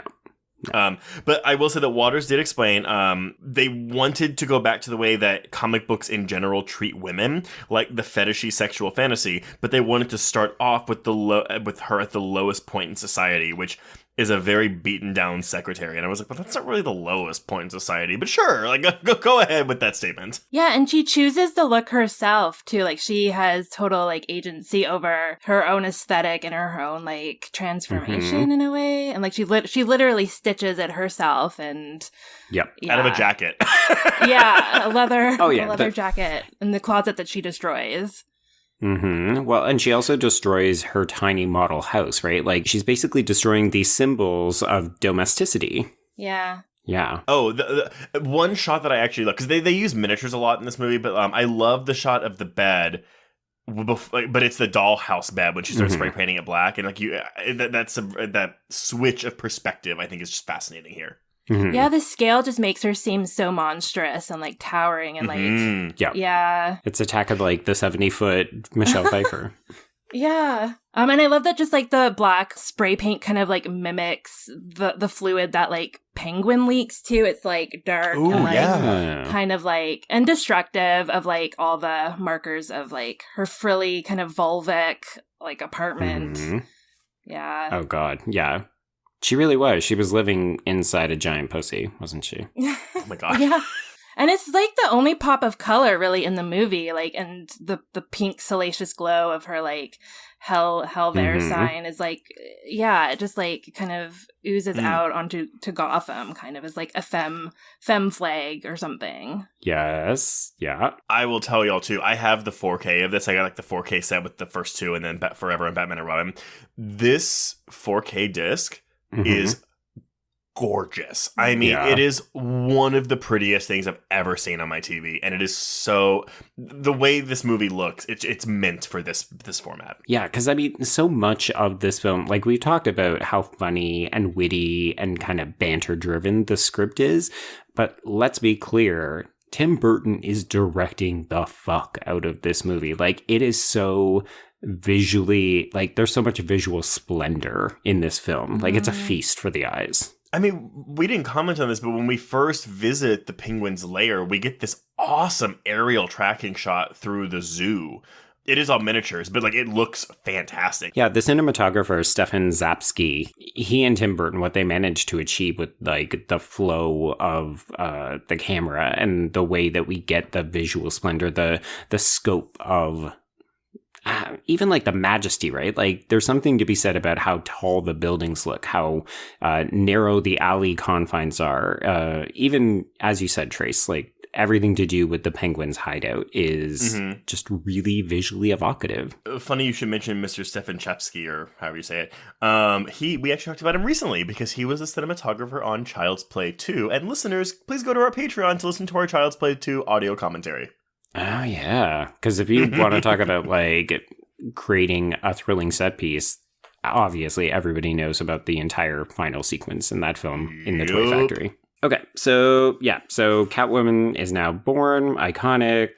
It's like a very Yas queen moment. And for her costume, they had more than 60 latex cat suits that were created for the 6-month shoot, and they were each $1,000. So $60,000 of this budget was solely for Michelle Pfeiffer's Catwoman suit. The prototype was created around a body cast of Pfeiffer so that it would fit her exactly, and painted with white silicone rubber to imitate stitches, but it was extremely tight and very laborious to put on. It's so funny because I liken it to the pants that Olivia Newton-John had to wear in Grease, where she was like, yeah, they had to sew me into those pants. Yeah. The irony being that Michelle Pfeiffer was in Grease too. But she had to be covered in talcum powder to squeeze into the costume, which was in turn brushed with liquid silicone on every single take to give it shine. She had to wear the suit for 12 to 14 hours at a time, except lunch breaks, but it was removed, and it was her only opportunity to use the bathroom during the workday. Absolutely not. Just... The bird is small potatoes at this point, right? Man. I mean, everything about working on a superhero film, it sounds exciting to people like us who don't actually have to go through it, but the act of putting on these costumes just sounds like absolute shit. So we move on. The next day we have a press conference in Gotham Plaza. This is when the Penguin uses the mayor's abducted baby to make his grand entrance. I have to give a quick shout out to the Penguin's preferred vehicle, which is a giant rubber ducky, and it was 100% on that McDonald's glass that I coveted. Do you still have them? No, I'm such a stupid idiot, and I definitely threw them out. Wait, did y'all collect like the Burger King Disney plates and then the Disney glasses? No? Oh, God. Oh, so when Hercules came out in '98, they had like a line of Hercules plates with like all the characters, but they also released these cups that had like, it was like one for each Disney movie, and you had to collect all 10. Do you still have those? My mom does for sure. Yeah, I've got them. I've definitely got them. I'm willing to bet, you know what, listeners, if you have any of this like superhero McDonald's / Burger King, whatever memorabilia, please send us a picture. We would love to see them. I'm like half convinced that I've made up these cups. They probably don't even look like what I remember. Dude, we're going to get an email that's like, actually, Joe. It was frosted glass that you can partially see through that changes color when you fill it with mellow yellow. Fuck. So the Penguin has made his debut. He speechifies because that's what Danny DeVito does in this film, and he's great at it. So he says that he's interested in becoming a real boy by finding out who his parents are and why they left him. So he goes to the Hall of Records to try to track down his parents, or at least that's what he's saying he's doing, but we see him taking furious notes. And we also simultaneously see Bruce Wayne in the Batcave conducting his own microfiche research. We have a microfiche. I love it. 36 minutes into the movie, we get the second Batman scene. That's what he's been up to this entire time, just microfiching, going through that archive. I mean, it's laborious. You've got to manually load it. Can you imagine owning your own microfiche also? Just what joy. That's luxury. Joy. Yeah. Yes. The perks of being Batman. Yes, if anyone has their own microfiche, please tag us in those pictures as well. I know it's not like important because it doesn't matter, but like I really want to know the construction workers he had to pay off to build all of his secret passages to his Batcave, because he has a secret identity. But like there's some people that had NDAs signed to make this Batcave happen. Oh, they're all dead. They're at the bottom of the cave. Oh yeah, because he kills people in this movie. He killed them all. Thanks. You did great work, Jake. I'm just going to need you to step to the edge. Oh, hey, is that a bat? Lawn dart. Down the same river as Penguin. Right. The gutters.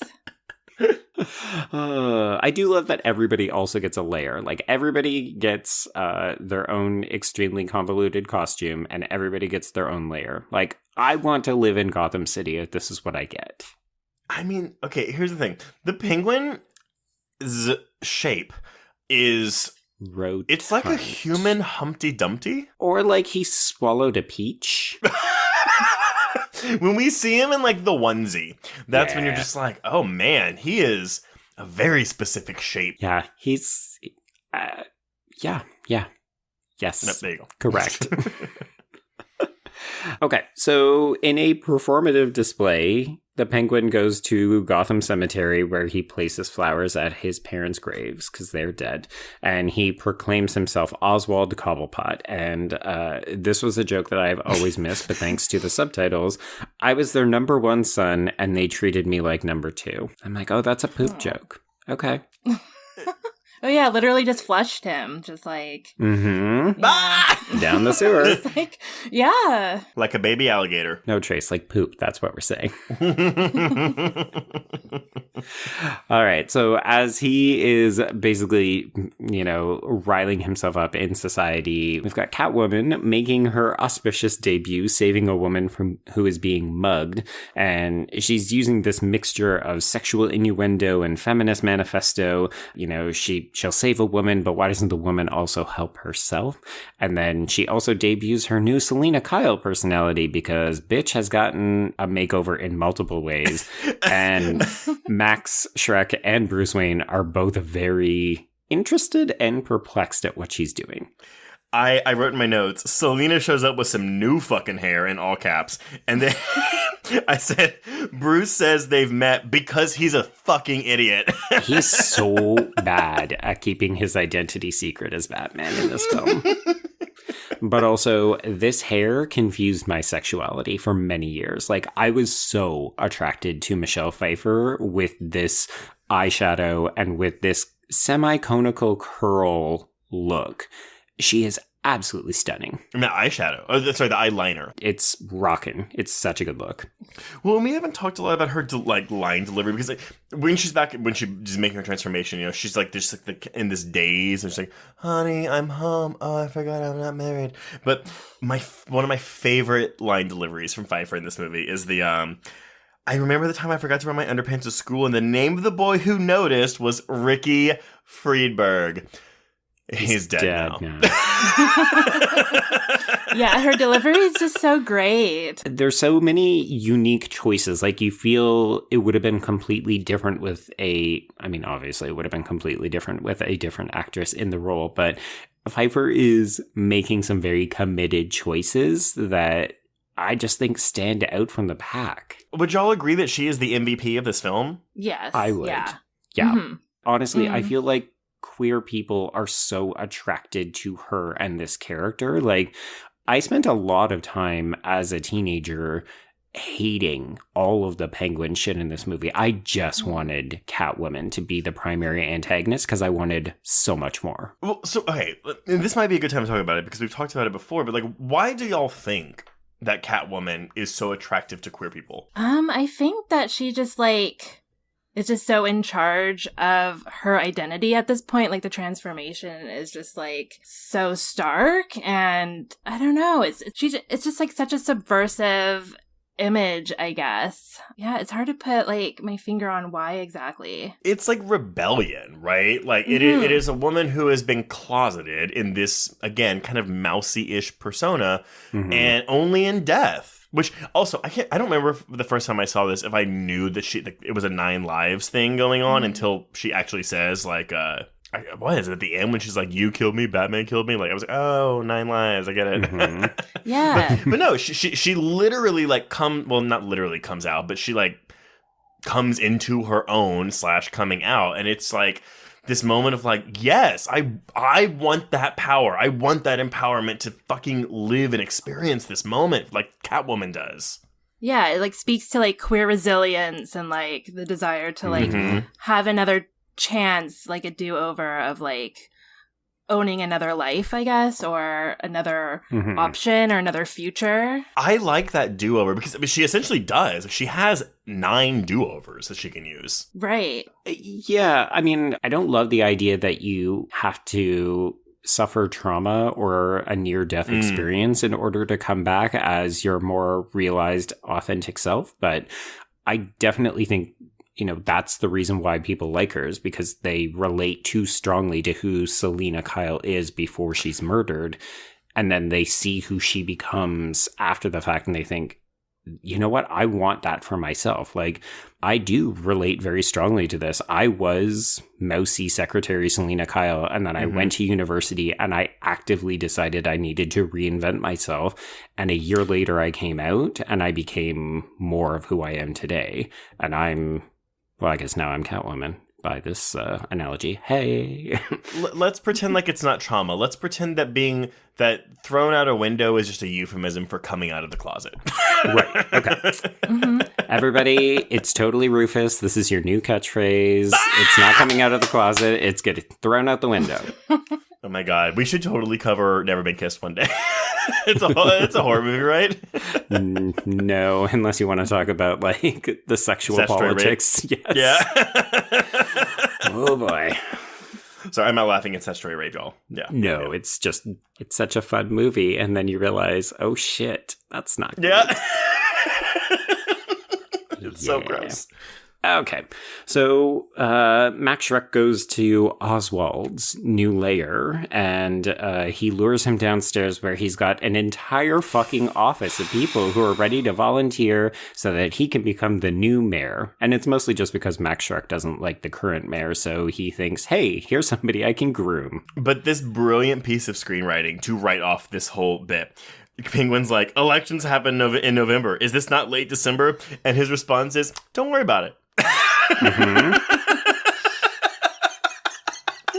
Like a special runoff, public vote. Yeah. I do want to give a shout out to Jen and Josh, the image consultants in the scene. So we talked off the top of the episode about the nose biting castration. I do love Danny DeVito's line delivery of, could be worse. My nose could be gushing blood. Your nose could be... The Penguin makes so many sounds in this movie.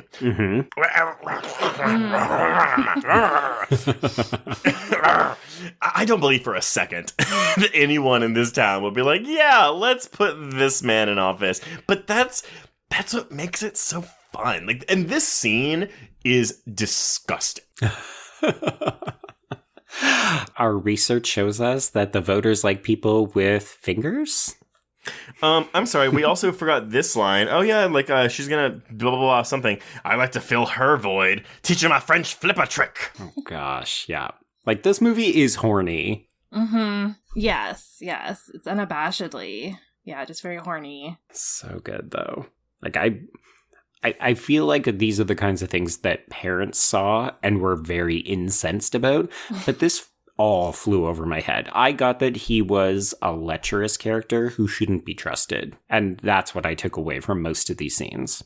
No, for sure, but there are so many innuendos that the Penguin throws out in this movie. I mean, like, I can see why parents were incensed, but it's also like, yeah, I mean, I wouldn't have caught this shit as a kid. I'm just like, oh, look, bad guys in Batman. Oh, they're trying to dress him up. Oh, it maybe won't work. Got it. Okay. Yeah, they're just trying to assimilate him, and obviously it just, like, backfires horribly. Which is a variation of a queer story, right? Like, they're trying to diminish what makes the Penguin unique and different. I mean, sure, he's a villain, and sure, he does a lot of gross things, but really what they want him to do is be like everyone else. And at the end of the day, that's something he can't do.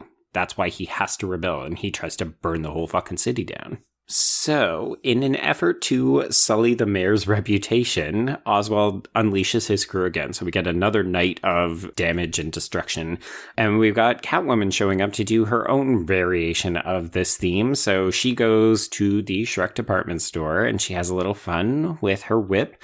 And then she blows the whole fucking place up. This shot, though, of like, first of her being in the eyes of the cat on the window, like that's just... Yep. Genius, because she's Great. doing the TikTok thing. Kudos to Pfeiffer for learning the whip stuff for this. And there is a featurette on the DVD and the Blu-ray where like you can see her practicing, and like they basically said, y'all, we have one more shot for you to get this head off this mannequin. And she fucking did it.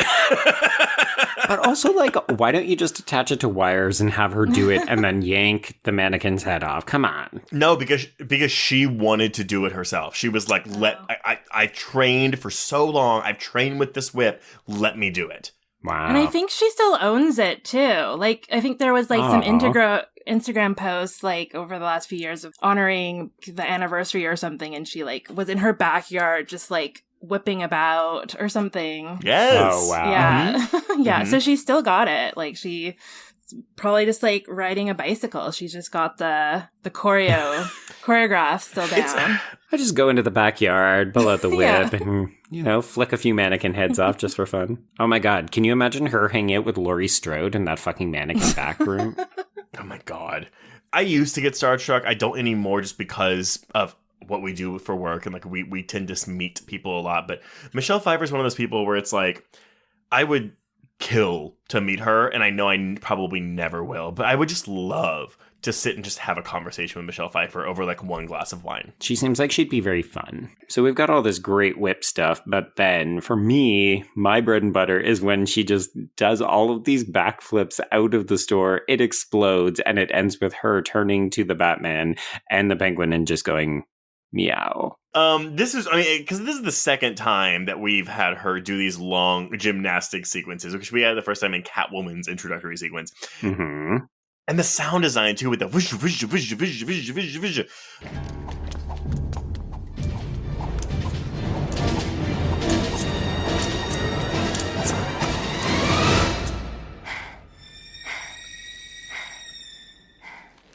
Meow. And these two men are just staring oogly-eyed at her. Oh, yeah. I love the Penguin turning to Batman and saying, I saw her first. But yeah, no, that meow is... There's a lot of things that sell this performance, right? Like, you can tell that Michelle Pfeiffer is having a ton of fun with the role. And, I mean, yeah, she looks great, which is something that apparently a lot of male reviewers commented on. It's like, oh, yeah, she's really feminist. And also, damn, that body and that catsuit. And you're like, yes, gentlemen, we understand. But I think she sells the physicality so well, too. Like, you can tell that she was training extensively for this role. Oh, 100%. And I have to just read you my one bullet point note for this exact scene. I said, the "you don't think you'll really win, do you?" line is creepy. Then the meow, and then in all caps, fuck, this movie is so good. That's my critical analysis there.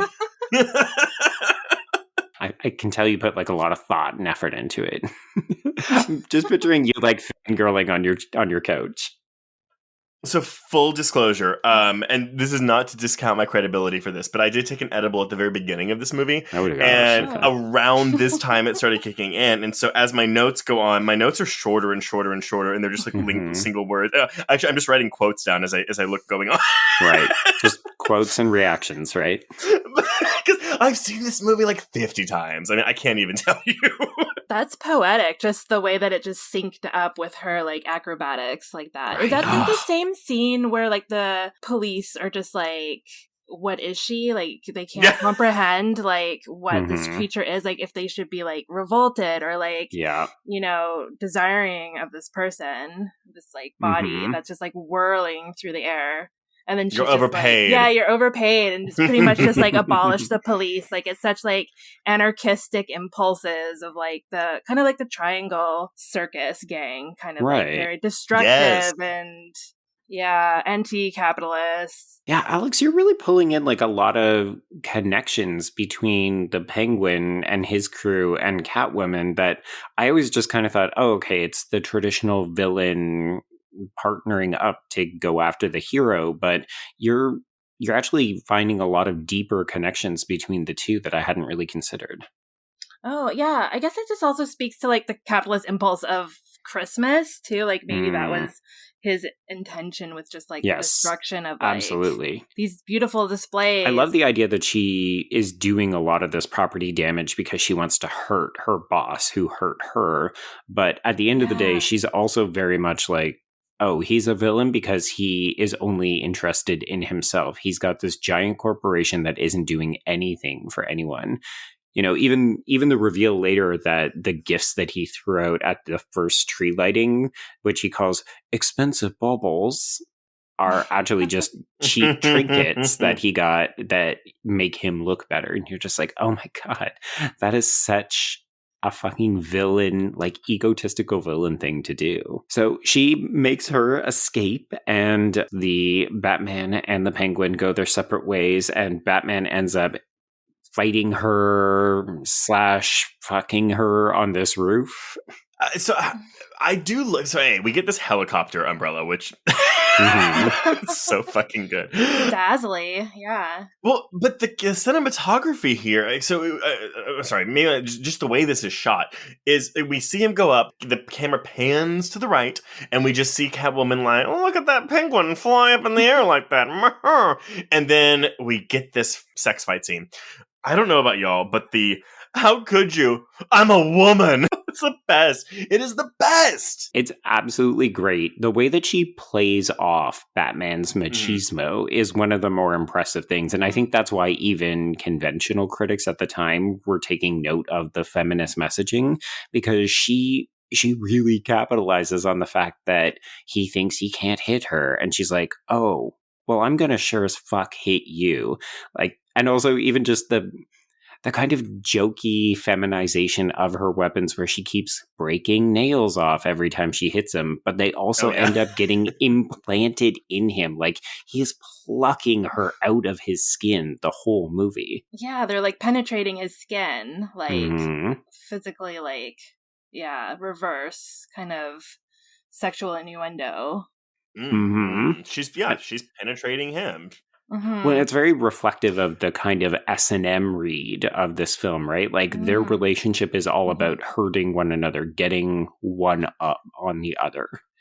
But it's all foreplay. Well, he's also an idiot because when she does the "how could you? I'm a woman," he's like, "I'm sorry, I wrote my notes in all caps, dude. She was just fighting you." Like, she clearly has no qualms with hurting you. As I was saying, I'm a woman and can't be taken for granted.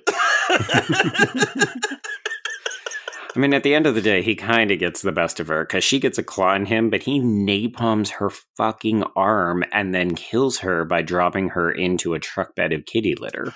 I never realized that she died here until she says it later. I think it's just because the fall is so far. Like, we think, oh, she lands on something soft, she's fine. It's like, no, man, she fell 10 stories. But the kitty, she says, saved by kitty litter. I guess, yeah. I guess saved from not exploding like a bag of wet meat on the pavement or something. Oh my god. Sorry, I'm still thinking of that man from the Halloween Kills movie where he just drops and you're like, oh, that's like a bag of blood. Cool. I'm so sorry. To go back right before this, before she gets dropped, though, because we have this moment. Yeah, so before she stabs him with her nail, she's like, who's the man behind the bat? Help me find the woman behind the cat. And she's like, where is the man? And then the camera, like, it shows her rubbing his abs. And then it cuts to her face, and you see her hand go down a bit. And she's like, there you are. And that's when she stabs him. But it's like, oh my god, is she like fucking like giving stroking him a handy? His dick in this scene?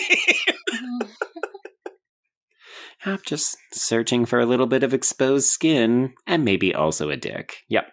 Oh my god. Yeah, isn't there like a similar comment that she makes during the ballroom scene where she's like, oh, I would call that semi-hard. Like, semi-hard, and she's obviously feeling his boner, like, right? Never caught that before. Now. What is the... So he talks about something where he says, like, I think he says, like, it's so hard. And you can see her, like, literally reach her hand out, and she's like, or semi-hard. What? How am I miss this? Yeah. Again, subtitles. Subtitles. You catch subtitles. Everything with subtitles. The nuance, yeah. I watched this 2 nights ago, and I think I'm just going to go watch it again after this recording. Absolutely. It's the gift that keeps on giving. Just in time for the holidays, too. Okay, so speaking of line deliveries, one of my favorites is the next day when she goes to visit the Penguin, and the Penguin is told that she is waiting for him by the organ grinder, who goes, there's somebody here to see you. Okay, but I'm sorry, but we are also missing the Penguin's creepy, lecherous line delivery of, and you're the hottest young person a role model could have. Here, wear a button. Ugh, ugh, ugh. The funny thing is it's so over the top, but then you think of all of these stories of politicians sexually harassing or sexually assaulting either their staff members or young women on the campaign trail, and you're like, this isn't that far off. No, it is not at all. We could call it prescient, but unfortunately it probably wasn't even prescient at this time. It was probably accurate. I mean, this film is dealing with a bunch of really dark shit. It's just that it's wrapping it up in leather and latex and superhero personas. But like, at the end of the day, yeah, there's a lot of real shit going on in this movie. Yeah. So she is there to propose that they work together because she wants to play an integral role in his degradation. Just like, these are lines in a movie intended for young children. Like, I didn't know what the hell degradation meant. It sounds bad, though. So, I mean, you got the context clues. Indeed, yeah. But it's also a fun kind of 180 where she's plotting with this. And yes, this is the part where we get her eating the bird and him threatening her cat. It's all fun and games. But then we get this 180 in the very next scene where she's out on the street and she's having this like breakdown in public when Bruce Wayne comes upon her. Is this when like 'cause they're talking about Christmas shopping and whatever? Oh, yes. Is this when I heard on TV that Catwoman is thought to weigh 140 pounds? Batman blows it? I think he must have saved at least millions in property damage. I mean, how is that even possible? We should totally just stab Caesar. Yes! Again, they are not being subtle at all. They are both real idiots. Yes, they're both aggressively bad at hiding who they really are. Well, they're trying to remain in the closet. Yes, that is true. But they can't. No. They're bursting out of the seams. Bursting out of the seams, bursting out of the closet, bursting out of the window. Yes. Yes to all of it. So they decide that they are not going to go to this new tree lighting thing that's happening. So they argue for an early dinner instead. So she comes over and he does that thing that you're never supposed to do on first dates, which is talking about your ex. So we do get a reference to Vicky Vale and... Oh, wait. I gotta stop you. Okay. Because we skipped the scene when the penguin incapacitates the Ice Princess somehow. Oh, with Poodle Lady in the tent. I love how they dumbify her because she's like, the tree lights up, then I press the button. Wait, no. Wait. Maybe I press the button, then the tree lights up. Yeah. It's because she's not a professional Ice Princess, Trey. She's also an actress. P.S. though, the actress that plays this role is from my husband's hometown of Lubbock, Texas. Oh, wow. Christy Conway, come through. There you go. But it always confuses me because she's like, oh my God, like, take my picture. And he, like, hacks into her with this batarang. But not because she's totally fine and bloodless next time we see her. Yeah, I mean, this movie has a body count, but there's virtually no gore except for the penguin. And I think, again, that's because they're trying to avoid a certain rating, right? So they don't want to have her being super bloodied. Because technically she would have red blood and then that would get them an R rating. So yes, we've got the Ice Princess getting kidnapped and we've also then got Selena and Bruce trying really badly to just negotiate this date.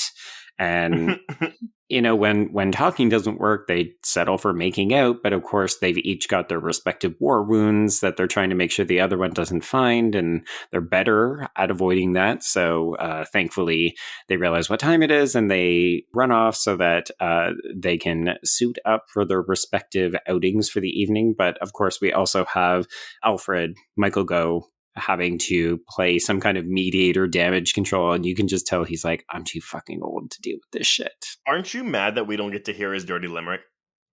Oh yeah, he kept us hanging on that. I mean, isn't there enough dirty language in this film? Not delivered by Alfred Pennyworth. I mean, that TV show tells me that he has lived a life. Oh my God. Who plays him in that TV show? Oh, God. It's some hot British dude. Okay, no, never mind.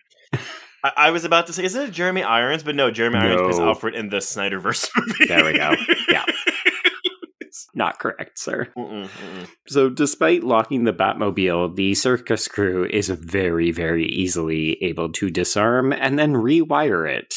I guess the Penguin is also good at looking up things on microfiche. Question for y'all, because someone, while watching this movie, I was like live tweeting and I was like talking about how much I loved it. And someone was like, I would love it so much more if that subplot with the Penguin hijacking the Batmobile was removed because it's so superfluous. And I'm like, but I guess, yes, you could remove it and it's fine, but I always thought that the whole point of this scene was to have him driving like a maniac around town. So people would be like, okay, well, he killed the Ice Princess and he's doing this. So it's like to seal the deal that to make sure Gotham turns against him. Okay, here's the thing. Yes, it proves that he's quote unquote out of control. Like he's willing to run over a bunch of bystanders. This scene is not superfluous because this is where he gets the audio that he uses to destroy Oswald at his press conference. All right. That is true.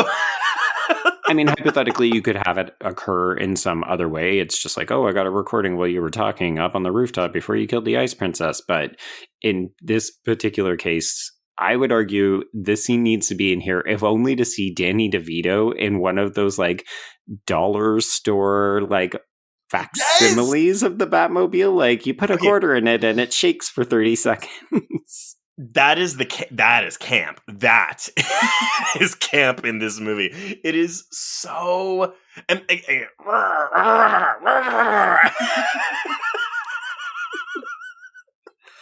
I love it. It's so funny. So we should also mention that in between the Penguin taking over the Batmobile and the Ice Princess dying, we did get the Penguin trying to make a move on Catwoman, and she refuses him to say she wouldn't even touch him to scratch him. So he also kills her by dropping her into a greenhouse. Love the score when she's being hanged from the umbrella.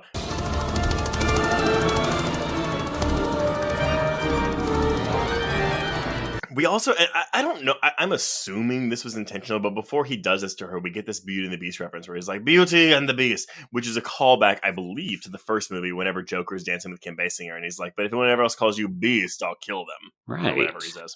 Okay. So, I love that that's like a through line in at least these two movies. But this... there's something to be said too about maybe not Me Too per se, because what he says to her is he's like, you lousy minx, I had to have you spayed, you sent all the signals. Like, it's this honestly incel of sorts calling out this woman for leading him on when she never fucking did. Yeah, like if you go back and replay the scene where she proposes a team up, she's very much, hey, I'm in this to fuck up with Batman. Yes. Like she doesn't, I mean, yeah, she is on his bed and yes, she is posed quote unquote provocatively, but yeah, this is very much rape apologist language where it's like, oh, well, you were there and you were wearing something sexy, so I thought you wanted to fuck me. This is also really the last time that Catwoman and Penguin have interaction together, which I've never thought about until this viewing. Do we feel like Catwoman is like owed some kind of like revenge against Penguin? Like, do we feel robbed that there's no final scene between them? I feel like the end just kind of peters out in a way that we don't actually get that climax between them. And I feel like, I mean, it's already such a long film and there's already so much happening, but I feel like we were kind of like, I feel like they edged, like there was an edging situation where like the relation never really like consummated. Yeah. In like a very like satisfying or like, yeah, revenge filled way. But maybe that's what Burton was kind of hoping with a possible third when, you know, like, yeah, he kind of like left that open, but I don't know. Yeah, I never really thought about it. I mean, I excused it because I assumed that the Penguin figured she was dead and she just pivoted and said, oh, okay, my business is not really with Batman at this point. Mm-hmm. It's with Max, and that's where I need to put my energy. I don't know. Mm-hmm. That feels like me making an excuse for this, but sure. No. I wasn't trying to be like, y'all, shut in this movie. No, it honestly, for me, this is a 5-star movie for me, but it is a problem. I'm not docking the film a point, but like it's everything that I'm like, oh, I wish she had like a final moment where she was like, "Fuck you, Penguin," right, or something. Yeah, or even I mean, I think in later films, like if if this was a Nolan-directed film, we would have gotten her teaming up with Batman to rescue the kids from being put into the Penguin's, whatever the fuck you want to call that, terror train. Child abduction terror train. Train. Wait, also, is there only one train going around this town? I guess it depends. Like, I will say, as much as we've praised the film for having a sense of scope and really doing Gotham City justice, I also sometimes feel like it's about 6 blocks wide because, like, is there one train? Yeah, there's a claustrophobia. It's no Snowpiercer.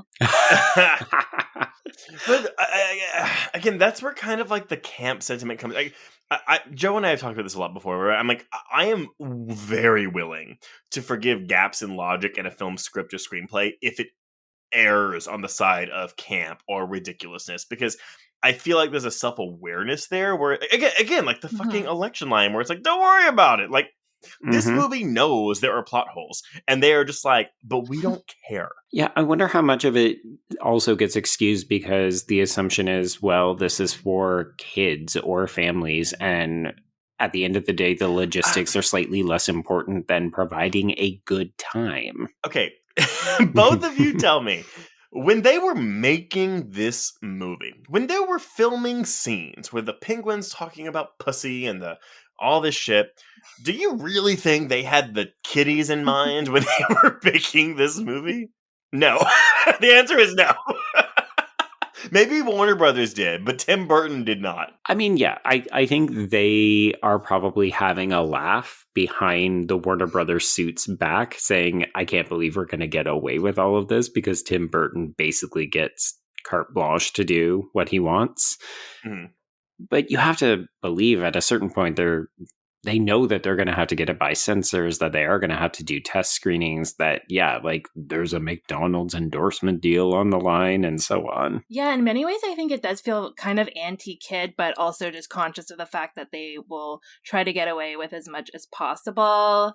Like, as you mentioned, like, with the blood, like, being very minimal in gore, but also, like, maybe sort of, like... talking about dick. Yeah, exactly. Yeah, it feels like a very careful balancing act. Like, they do know what they're doing. They're trying to get away with as much as they can, but also it is so self-aware that they probably also realize, well, we don't have to explain everything because kids. So the next day, we see Bruce and Alfred using their combined frequency powers to more or less turn the crowd against Oswald at his political rally by doing that old, like, let's remix his audio, or, DJ, like,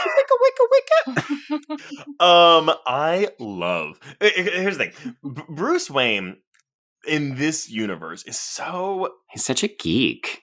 Well, he's so stoic. He's so serious. It's like, oh god, you're so depressing. Your dead parents. Blah blah blah blah blah blah. What? This is like a brief moment of him. Well, I think maybe that's why I like the scenes with him and Michelle Pfeiffer, because it brings up like I don't want to say liveliness, because I don't think Michael Keaton is like super lively in this movie, but like watching, sorry, that's not a knock, because I think he's good and he's just not like, he's not a charismatic Bruce Wayne in my opinion, but watching Wicca Wicca, the CD.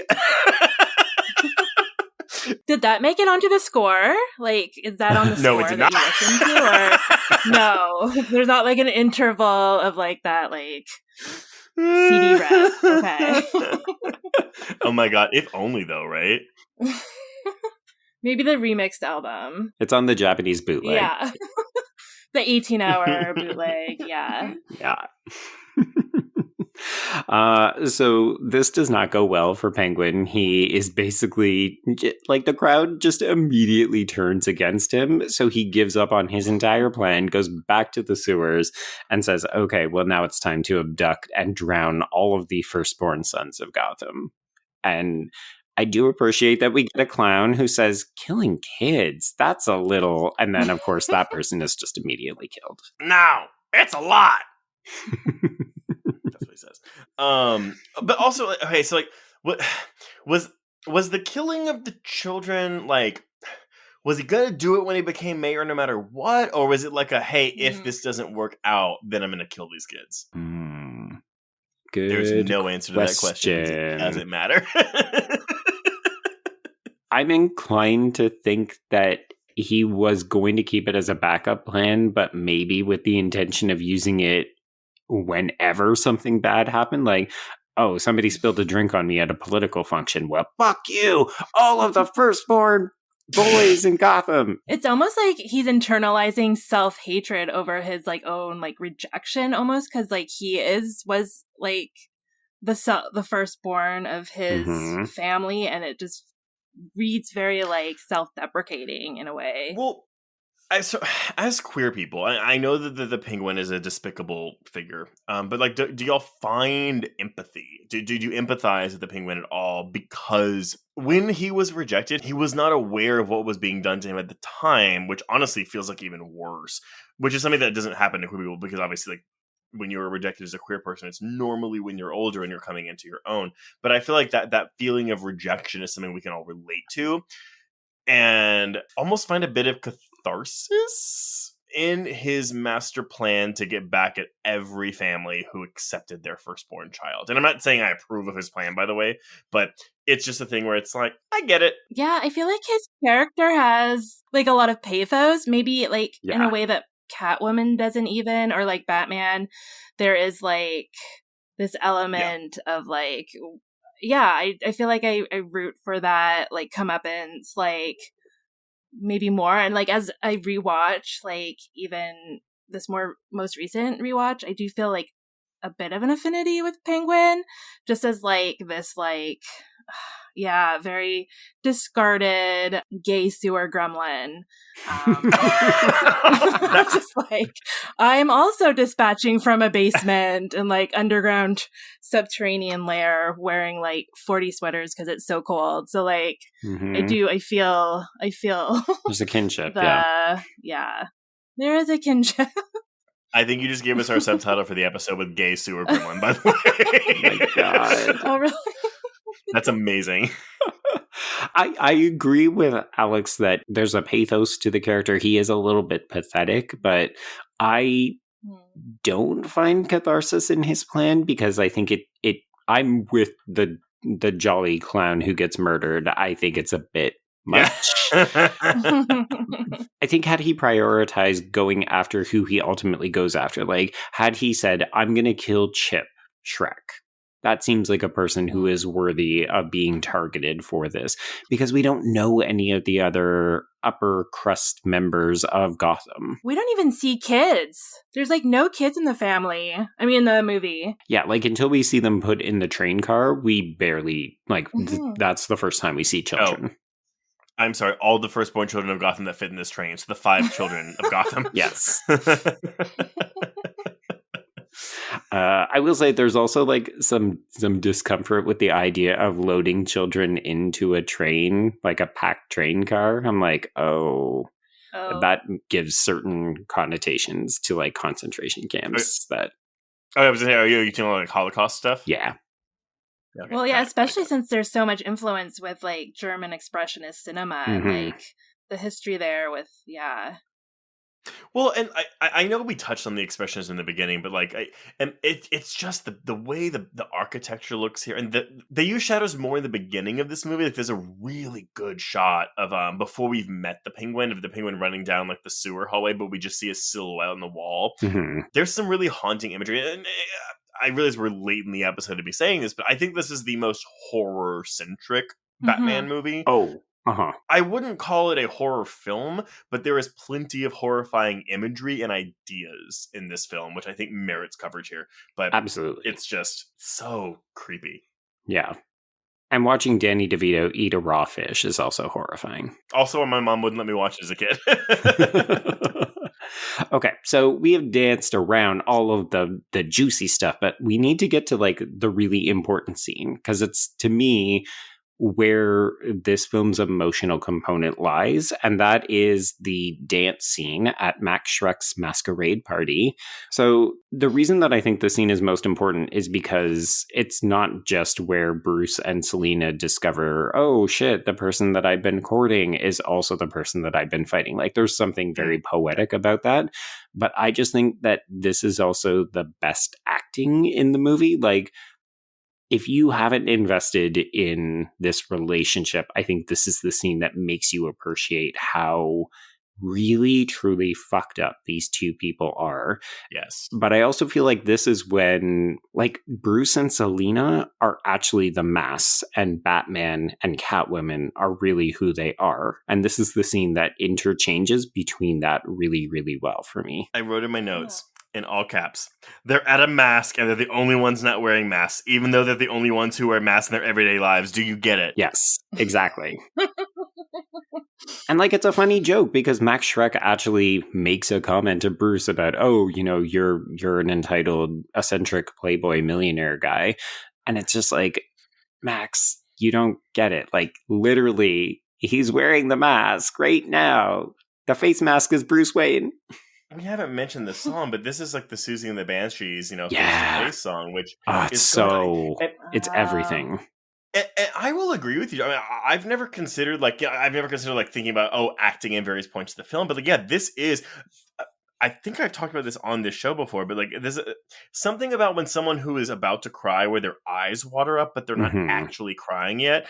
Pfeiffer's eye acting, yes, in this. Well, because honestly, this is her point of no return. This is the point. Literally, she is like, I will literally die, or I will kill Max. Like, that is the only thing I care about, which is, it's very sad because we as an audience have grown to love this character in the 2 hours since this movie has started. And unfortunately, we're like, oh, we want her to be with Bruce, but that at this point, that is never going to happen. No. And even whenever she pulls the gun out and he like has that kind of double take, it is wonderful. It's tragic. It's sad. This is, you're right. I will co-sign with you, Joe. This is the best acting moment in this movie. And of course, it gets immediately diffused before we can actually resolve anything with a fucking explosion. And that's, like, it's the interplay between the Catwoman stuff and the Penguin stuff, right? Like, this is the emotional crux of this relationship. Okay, we can't deal with that. Boom, Penguin arrives. I love the fact that we at least have the moment where they both realize, oh shit, you're Batman, oh shit, you're Catwoman. Yeah. But unfortunately, outside of the couple lines we get at the very end, we don't get to see them deal with it. And that really, I mean, in the aborted Catwoman movie we would have gotten with Pfeiffer, like, that is honestly my biggest gripe, is that I would literally pay an entire movie ticket fee to see these two characters in a therapy office just talk for 2 hours about their issues with each other. Like, they are such fascinating characters, right? And we, unfortunately, outside of what happens at the end, this is really the end for Catwoman in this movie, because we have to deal with the Penguin stuff. And really, this is where she's out of the film until she shows back up to deal with Max. Like, from now on, it's the Penguin show. Well, that's really the only thing where it's like, if we're talking three villains being crowded, the script can't let her get back at the Penguin and at Max Schreck, so she just gets one of them. That's basically what happens. So the Penguin ends up abducting Max, who finally realizes, oh, maybe I should go instead of my fucking son, because I should try to be a father. In the duck! In the duck! So the Penguin locks him in a giant bird cage above his lagoon, and this is where we see the kids getting abducted, but Batman is already on the case because Penguin is really bad at telegraphing what he's about to do. So this is when the Penguin addresses his weaponized penguin army and tells them to basically go and blow up all of Gotham, which is something. My last bit of production information about this, because PETA had an issue with this movie. Right. The Penguin's bird army was a combination of CGI, robotic creatures, men in suits, and even real penguins. Robotic penguin puppets were commissioned by Stan Winston, who we all know and love. In total, 30 African penguins and 12 king penguins were used. Animal rights groups started protesting the film after finding out that penguins would have rockets strapped to their backs. Richard Hill, the curator of the Penguins, explained that Warner Brothers was very helpful in making sure the penguins were comfortable. On the flight over, the plane was refrigerated down to 45 degrees. In Hollywood, they were given a refrigerated trailer their own swimming pool, half a ton of ice each day, and they had fresh fish delivered daily straight from the docks, even though it was 100 degrees outside. The entire set was refrigerated down to 35 degrees, which unfortunately made it very cold for Michelle Pfeiffer, who was most of the time clad in only a thin latex catsuit. Yeah, that doesn't sound great for her. Good for the penguins, though. Yeah, I feel like they flourished. I read that they procreated and they left like a ton of eggs at the end of their stint in Hollywood. Thrived. There we go. Yeah, we're keeping the penguin population of the world alive, courtesy of Batman Returns. Yeah. And it just continues the horny theme. Oh my god. Yeah. There was actual fucking going on this movie.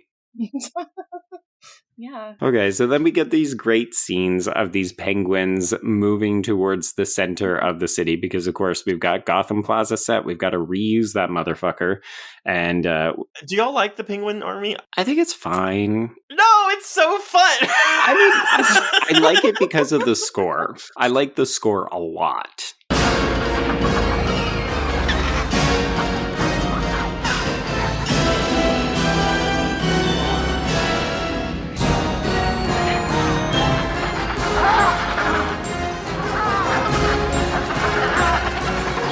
Oh, yeah. Yeah, it's fun. I also like that Batman and Alfred wait until about 2 seconds before they're about to blow up the whole fucking city to say, all right, jam the frequency, turn them back around. There's something coming this way. Very large. Very fast. Very fast. It's very Poodle Lady delivery. God, what an icon. It's like, honestly. I could see Poodle Lady adopting Annabelle because they give off the same kind of lethargic energy. Apparently, the poodle was in A Silence of the Lambs. Oh, that's right. Is it Precious? We did Silence know of the that. Lambs and the first Pee-wee movie, and also The Burbs. She plays Queenie, which just makes her kind of like a queer icon. Honestly, yes. 100%, Alex. You are right.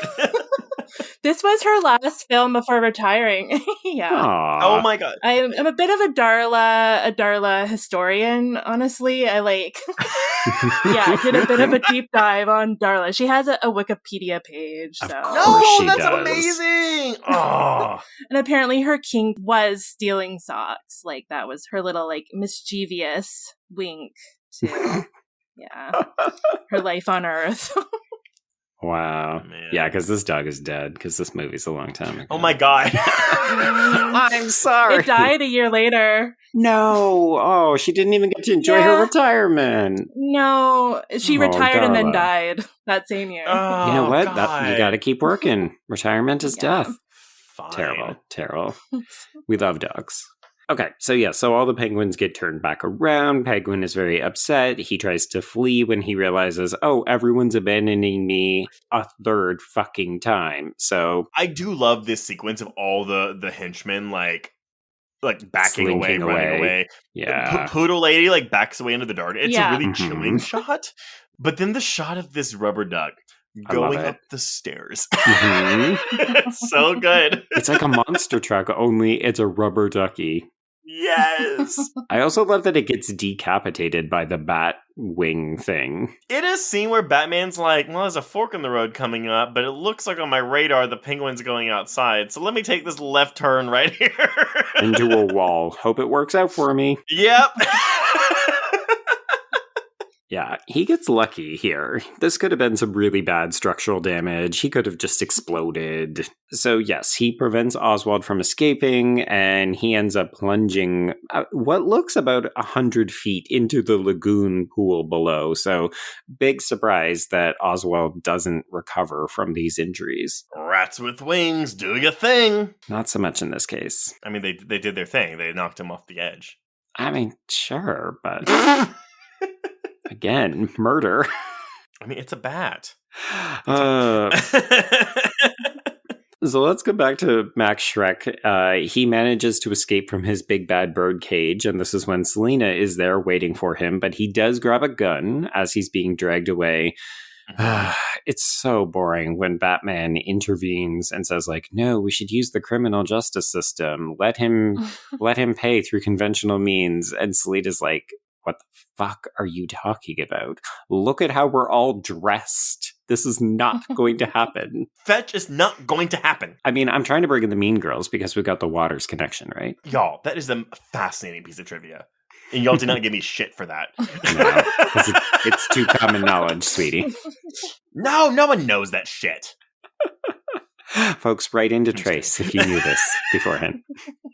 Watch, now there will be like a million motherfuckers being like, I never knew. Ooh. I do love when Batman quote unquote saves Matt Shrek. He's like, "You're not just saving a life; you're saving a shut up." Like he immediately goes into like businessman mode. Oh boy, yeah, what a jackass. So Max ends up having time to pull out his gun because Batman has given him a distraction, and he ends up shooting Batman in the neck. He shoots Catwoman about 4 or 5 times, and she's still got 2 lives left. So she leans in for an electrified kiss that leaves him a charred corpse. This image of him, Mm-hmm. and I use him in quotation marks because he is toast. I think it's absolutely haunting. It is a very scary image. Mm-hmm. I don't know why his eyes are still intact, but Oh yeah, they would have popped or something juicy. well, but like it's also his jaw is like bent backwards because it's just his tongue, also not charred, Mhm. out. This is absolutely horrifying and terrifying. Like, I will tell you right now, 13-year-old Trace watching this for the first time, this scared the shit out of me. And I Wow. Okay. I don't know can why. see it. It's just creepy. It's very memorable. So speaking of death, this is when the Penguin returns. He tries to use one of his umbrellas, but he grabs the cute one by accident. And then I think for me, this is when the pathos really kicks in, when he collapses and then the Emperor Penguins come out and they guide him into the water like a funeral procession. And it's, I don't know, it's really touching. I mean, this is the end of our queer character. Like, Yeah. he chose a path that was not the smartest, and it ruined him. I don't know. Did y'all feel sad for him when he dies? Yeah, it's definitely not like a triumphant moment, and I feel like isn't like part of his like master plan was to like return the kids to like a watery grave, and I feel like that's exactly what ended up happening to him in the end. Ironically, it's kind of icky. It's haunting. Yeah, and just the grotesqueness of him, because at this point he's profusely bleeding this green blood out of his mouth. And yeah, he's wearing the disheveled, dirty, wet onesie. He's not in a good place, to put it mildly. But there is something that you just think, oh, okay, well, he wasn't a good person, but he also didn't deserve this. For me, it's the penguins that are ushering him to the watery grave. It's so they are so sad, and I feel so sad for those penguins. Yeah, it's like they lost one of their own. Yeah. Okay, so that is more or less the end of the action. So we cut to presumably the next day or maybe a couple of days later, judging by the scratches on Batman's face. And he's being driven around by Alfred. He stops because he thinks he sees Catwoman down an alley, but it's actually just Miss Kitty, the cat that Selina Kyle had. So he picks her up, brings her back into the car, and gets wished a Merry Christmas. And then the camera cranes up to the top of the roof as we see the bat signal and proof that Catwoman has survived. She is now the one standing atop, looking up into the sky. Fun fact, and I did not know this before, well, ever. The final shot of her looking at the bat signal was completed during post-production and was not part of the shooting script. Yeah, because she was supposed to die. She was supposed to die, and after Batman Returns was completed, the studio said, ooh, it might be better if Catwoman survived, saving her for future installments. Pfeiffer was unavailable for this scene, though, so the Catwoman we see here is actually a body double. And I think it's fitting that the final shot of this movie that is titled Batman Returns is not that of Batman. It's of Catwoman returning. Yeah, it is Catwoman. Batman cameos in Catwoman's movie. It's so fitting. And I'm trying to put myself in the mind of fans of Batman, right? Because we've talked about this, again, for 2+ hours. This is a movie where the villains are the star. They are the protagonists of this film. I mean, you can call them antagonists, but they are the focus of this film. Imagine going to see a Spider-Man movie where Spider-Man had less screen time than the villains. Imagine going to see, I don't know, any of these movies. So the people that take issue with this movie for not being a quote-unquote true Batman film, I do get it. I empathize. And I'm like, you know what? If I was watching a movie with one of my favorite characters of all time and this is what they did, I would understand being really upset about it. Problem is, I just care more about these villains than I do about Bruce Wayne. So Absolutely. I'm fine with this movie as is. Yeah, I love that the film is smart enough to realize not just, oh, there's franchise potential with this character, we should make sure that people know she's not dead so we can bring her back, but also that they replicate the shot from the end of the first film, except they're removing the quote-unquote hero to substitute in the better character. It's like, it's savvy, but it also recognizes, oh, this character is going to be really important, and they have subsumed the role of the hero in this text. And it sucks so bad that we never got this Michelle Pfeiffer Catwoman spinoff. Mm-hmm. Yeah. Really is unfortunate. I'm of two minds, because it's like, had Burton done the studio way, we would have gotten the Catwoman spinoff, but we wouldn't have gotten Batman Returns as it is today. Right. But he worked his deal and he got what he wanted. So we have, in my opinion, what is a near perfect film at the expense of seeing Michelle Pfeiffer return to this role. And it really sucks. I mean, it's because we have to care about the families and the children and blah, blah, blah, blah, blah. It just, families ruined. Fuck those kids. Fuck them. It sucked. I mean, it really sucked. And honestly, I would be totally fine. Oh, actually, I'm sorry. What do y'all think of Anne Hathaway's Catwoman? I don't think I've seen that film. Which film is she Catwoman in? The Dark Knight Rises. It's the third Nolan film. Okay. With Bane as Tom Hardy. Tom Hardy, yeah. Joe, what do you think of Anne Hathaway's Catwoman? I actually quite like her. I find the character to be a little bit less interesting, and she's given nothing to do. It again feels like, oh, okay, well, people like this character, people like this actress sometimes. Let's set her up for her own potential sequels or spin-offs, and then they never do. But I think Anne Hathaway does a lot with a little in that film. I agree 100. So as someone who doesn't really care for The Dark Knight Rises that much, I think Anne Hathaway's Catwoman is awesome. She's one of the best parts, yeah. Oh, she's not better than Pfeiffer, but it's a different interpretation of this character. But there's that scene in the beginning where like Bruce catches her stealing his pearls, and she does this switch where she's like being the aloof maid, and then she goes, oops, and like kicks his cane out from under him. It's so good. And you're right, though. She is not given nearly enough to do in that movie when it's like, because it's the Bane. That's the problem, right? We have these two films that have Catwoman, but they're second fiddle to the quote unquote main villain of the film. Yeah, Sucks. exactly. And again, if you want to talk about movies that can't balance their villain overload, I would actually say, oh, The Dark Knight Rises. It's right there because they've got three potential villains. Like if you want to count Catwoman as, she's more of like an anti-hero. But they don't give anybody enough time. And that movie is convoluted and nonsensical in parts. Like compare it to this film is way better at balancing its various characters. I would argue that Dark Knight Rises is sometimes boring, and I am never bored in this movie. There are times when I'm questioning logic. There are times when I'm like, what the fuck is going on in this movie? But it's never boring. It's always interesting. And unfortunately for Dark Knight Rises, that is not something I can say about that film. Yeah. Anyway. Sorry. Thank you for letting me go on my tangent. I'm sorry. But everyone, that is Batman Returns. So why don't you let us know what you think about it? And I'm going to start with you, Alex. What are your final thoughts on Batman Returns? I feel like I also need to rewatch it again after this discussion, but love it so much. And it's definitely become like a staple. I just love how like nihilistic most holiday horror is. And I do consider this kind of like in the same category. So queer and Love it. Yeah, I mean, this isn't as much of a staple of my holiday horror watching as it probably should be, considering how much I love it, but there's something so comforting and reassuring about this. I think, like you, Trace, I probably watched this movie more times than I can count. Like, when I was rewatching it, I could quote the dialogue verbatim in whole sections of the film. The score is iconic. These actors are just pitch perfect. I love everybody in every performance.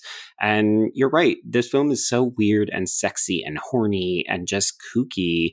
It's such a unique thing that we will never see something like it again. And that's really frustrating and maddening. But god damn, am I glad that we've got it. I agree. And I mean, it ties back to my childhood because, again, this is one of those movies that I just wasn't allowed to watch. So there's this forbidden factor to this movie that I want to watch this forbidden movie. So that plays into my love for it. But at the same time, that aside, like it's a Hellraiser Bloodline situation where like this movie is so ambitious and it takes so many big swings that even the parts that it doesn't get right, that it doesn't nail, you have to give it credit. 100. I give this movie credit, so much credit. And it's also the underdog, right? Because this is a movie that families turned against because it was too dark. And a movie about a vigilante that is in a mafia-ridden city. Sure, whatever. Sure. But yeah, I love this movie. It's campy, it's queer, it's funny, it's scary, it's horrifying. Like there are so many. This to me is peak Batman, and it is peak Burton. And I know people will take issue with that last statement, but this is my absolute favorite Burton film. I think it's so wonderful. It gives me so much joy amidst all the doom and gloom that's featured prominently. Right. Anyway, well, okay. So that's my manifesto. Before we announce what we're covering next week, Alex, please let our listeners know, where can they find you on social media? Yeah, so you can find me on Instagram at Leslie_Borden, and that's like just like the main account for my Lesbians in Horror project, and it's just kind of like lots of niche offerings, but also like kind of diverging off the bushy beaten path of like, you know, your quintessential queer women in horror canon. And then you can also find me on Patreon. There's a lot of lesbian horror goodies there. I have like a monthly newsletter with like film recommendations, reading recommendations, Les Horror News, and monthly essays on queer women in horror. Awesome. Well, definitely go check that out. Yeah, I'm going to really encourage people to follow Alex on Instagram because there's like some dynamite recommendations on there. And when you said it's like off the beaten path, it's good stuff that you're probably not as familiar with. So if you're looking for an education, make sure you give her a follow. And if you want to get in touch with us, you can reach us on Twitter and Instagram at Horror Queers. Please join our Facebook Horror Queers group to hang out with other listeners, and find us on Letterboxd to keep track of all the films we've covered. And of course, go to our YouTube channel. We cover micro queers there, and we're not covering any more because it's over until next year, but we have our Chucky Queers episodes on there as well, where we go through our episodic Chucky coverage. If you want even more Horror Queers content, please support the show by becoming a patron at patreon.com/Horror Queers. Go subscribe because we will have episodes this month on Nightmare Alley, Initiation, Silent Night, and a minisode on trailers that are way better than the movie they're advertising.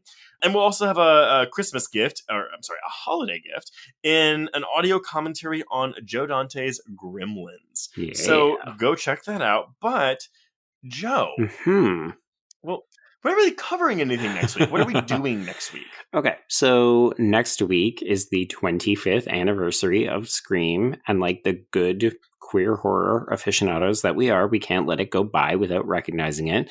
Obviously, we have a main feed episode on Scream. We have an audio commentary on the Patreon on Scream. So we are going to revisit the film, but we're going to do things a little bit differently. So we're going to say, let's recognize one thing we love about the film for each of its many years. So we're going to celebrate 25 things that we love about Scream. And I am still thinking about what list to do. Yeah. We'll talk about it offline.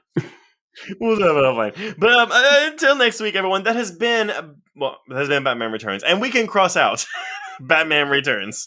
Indeed. And cross out Horror Queers.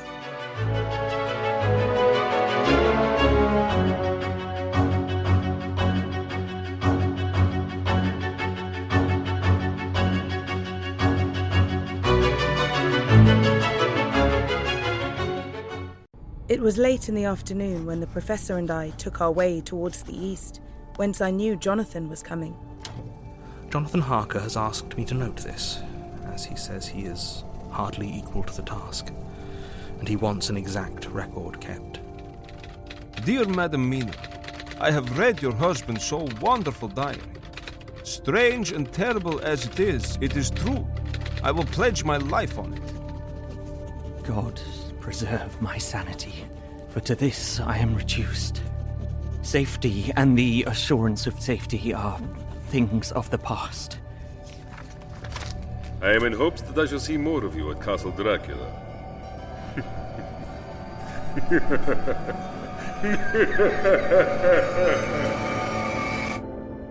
Listen to Regarding Dracula wherever you listen to podcasts, or find us online at bloody.fm.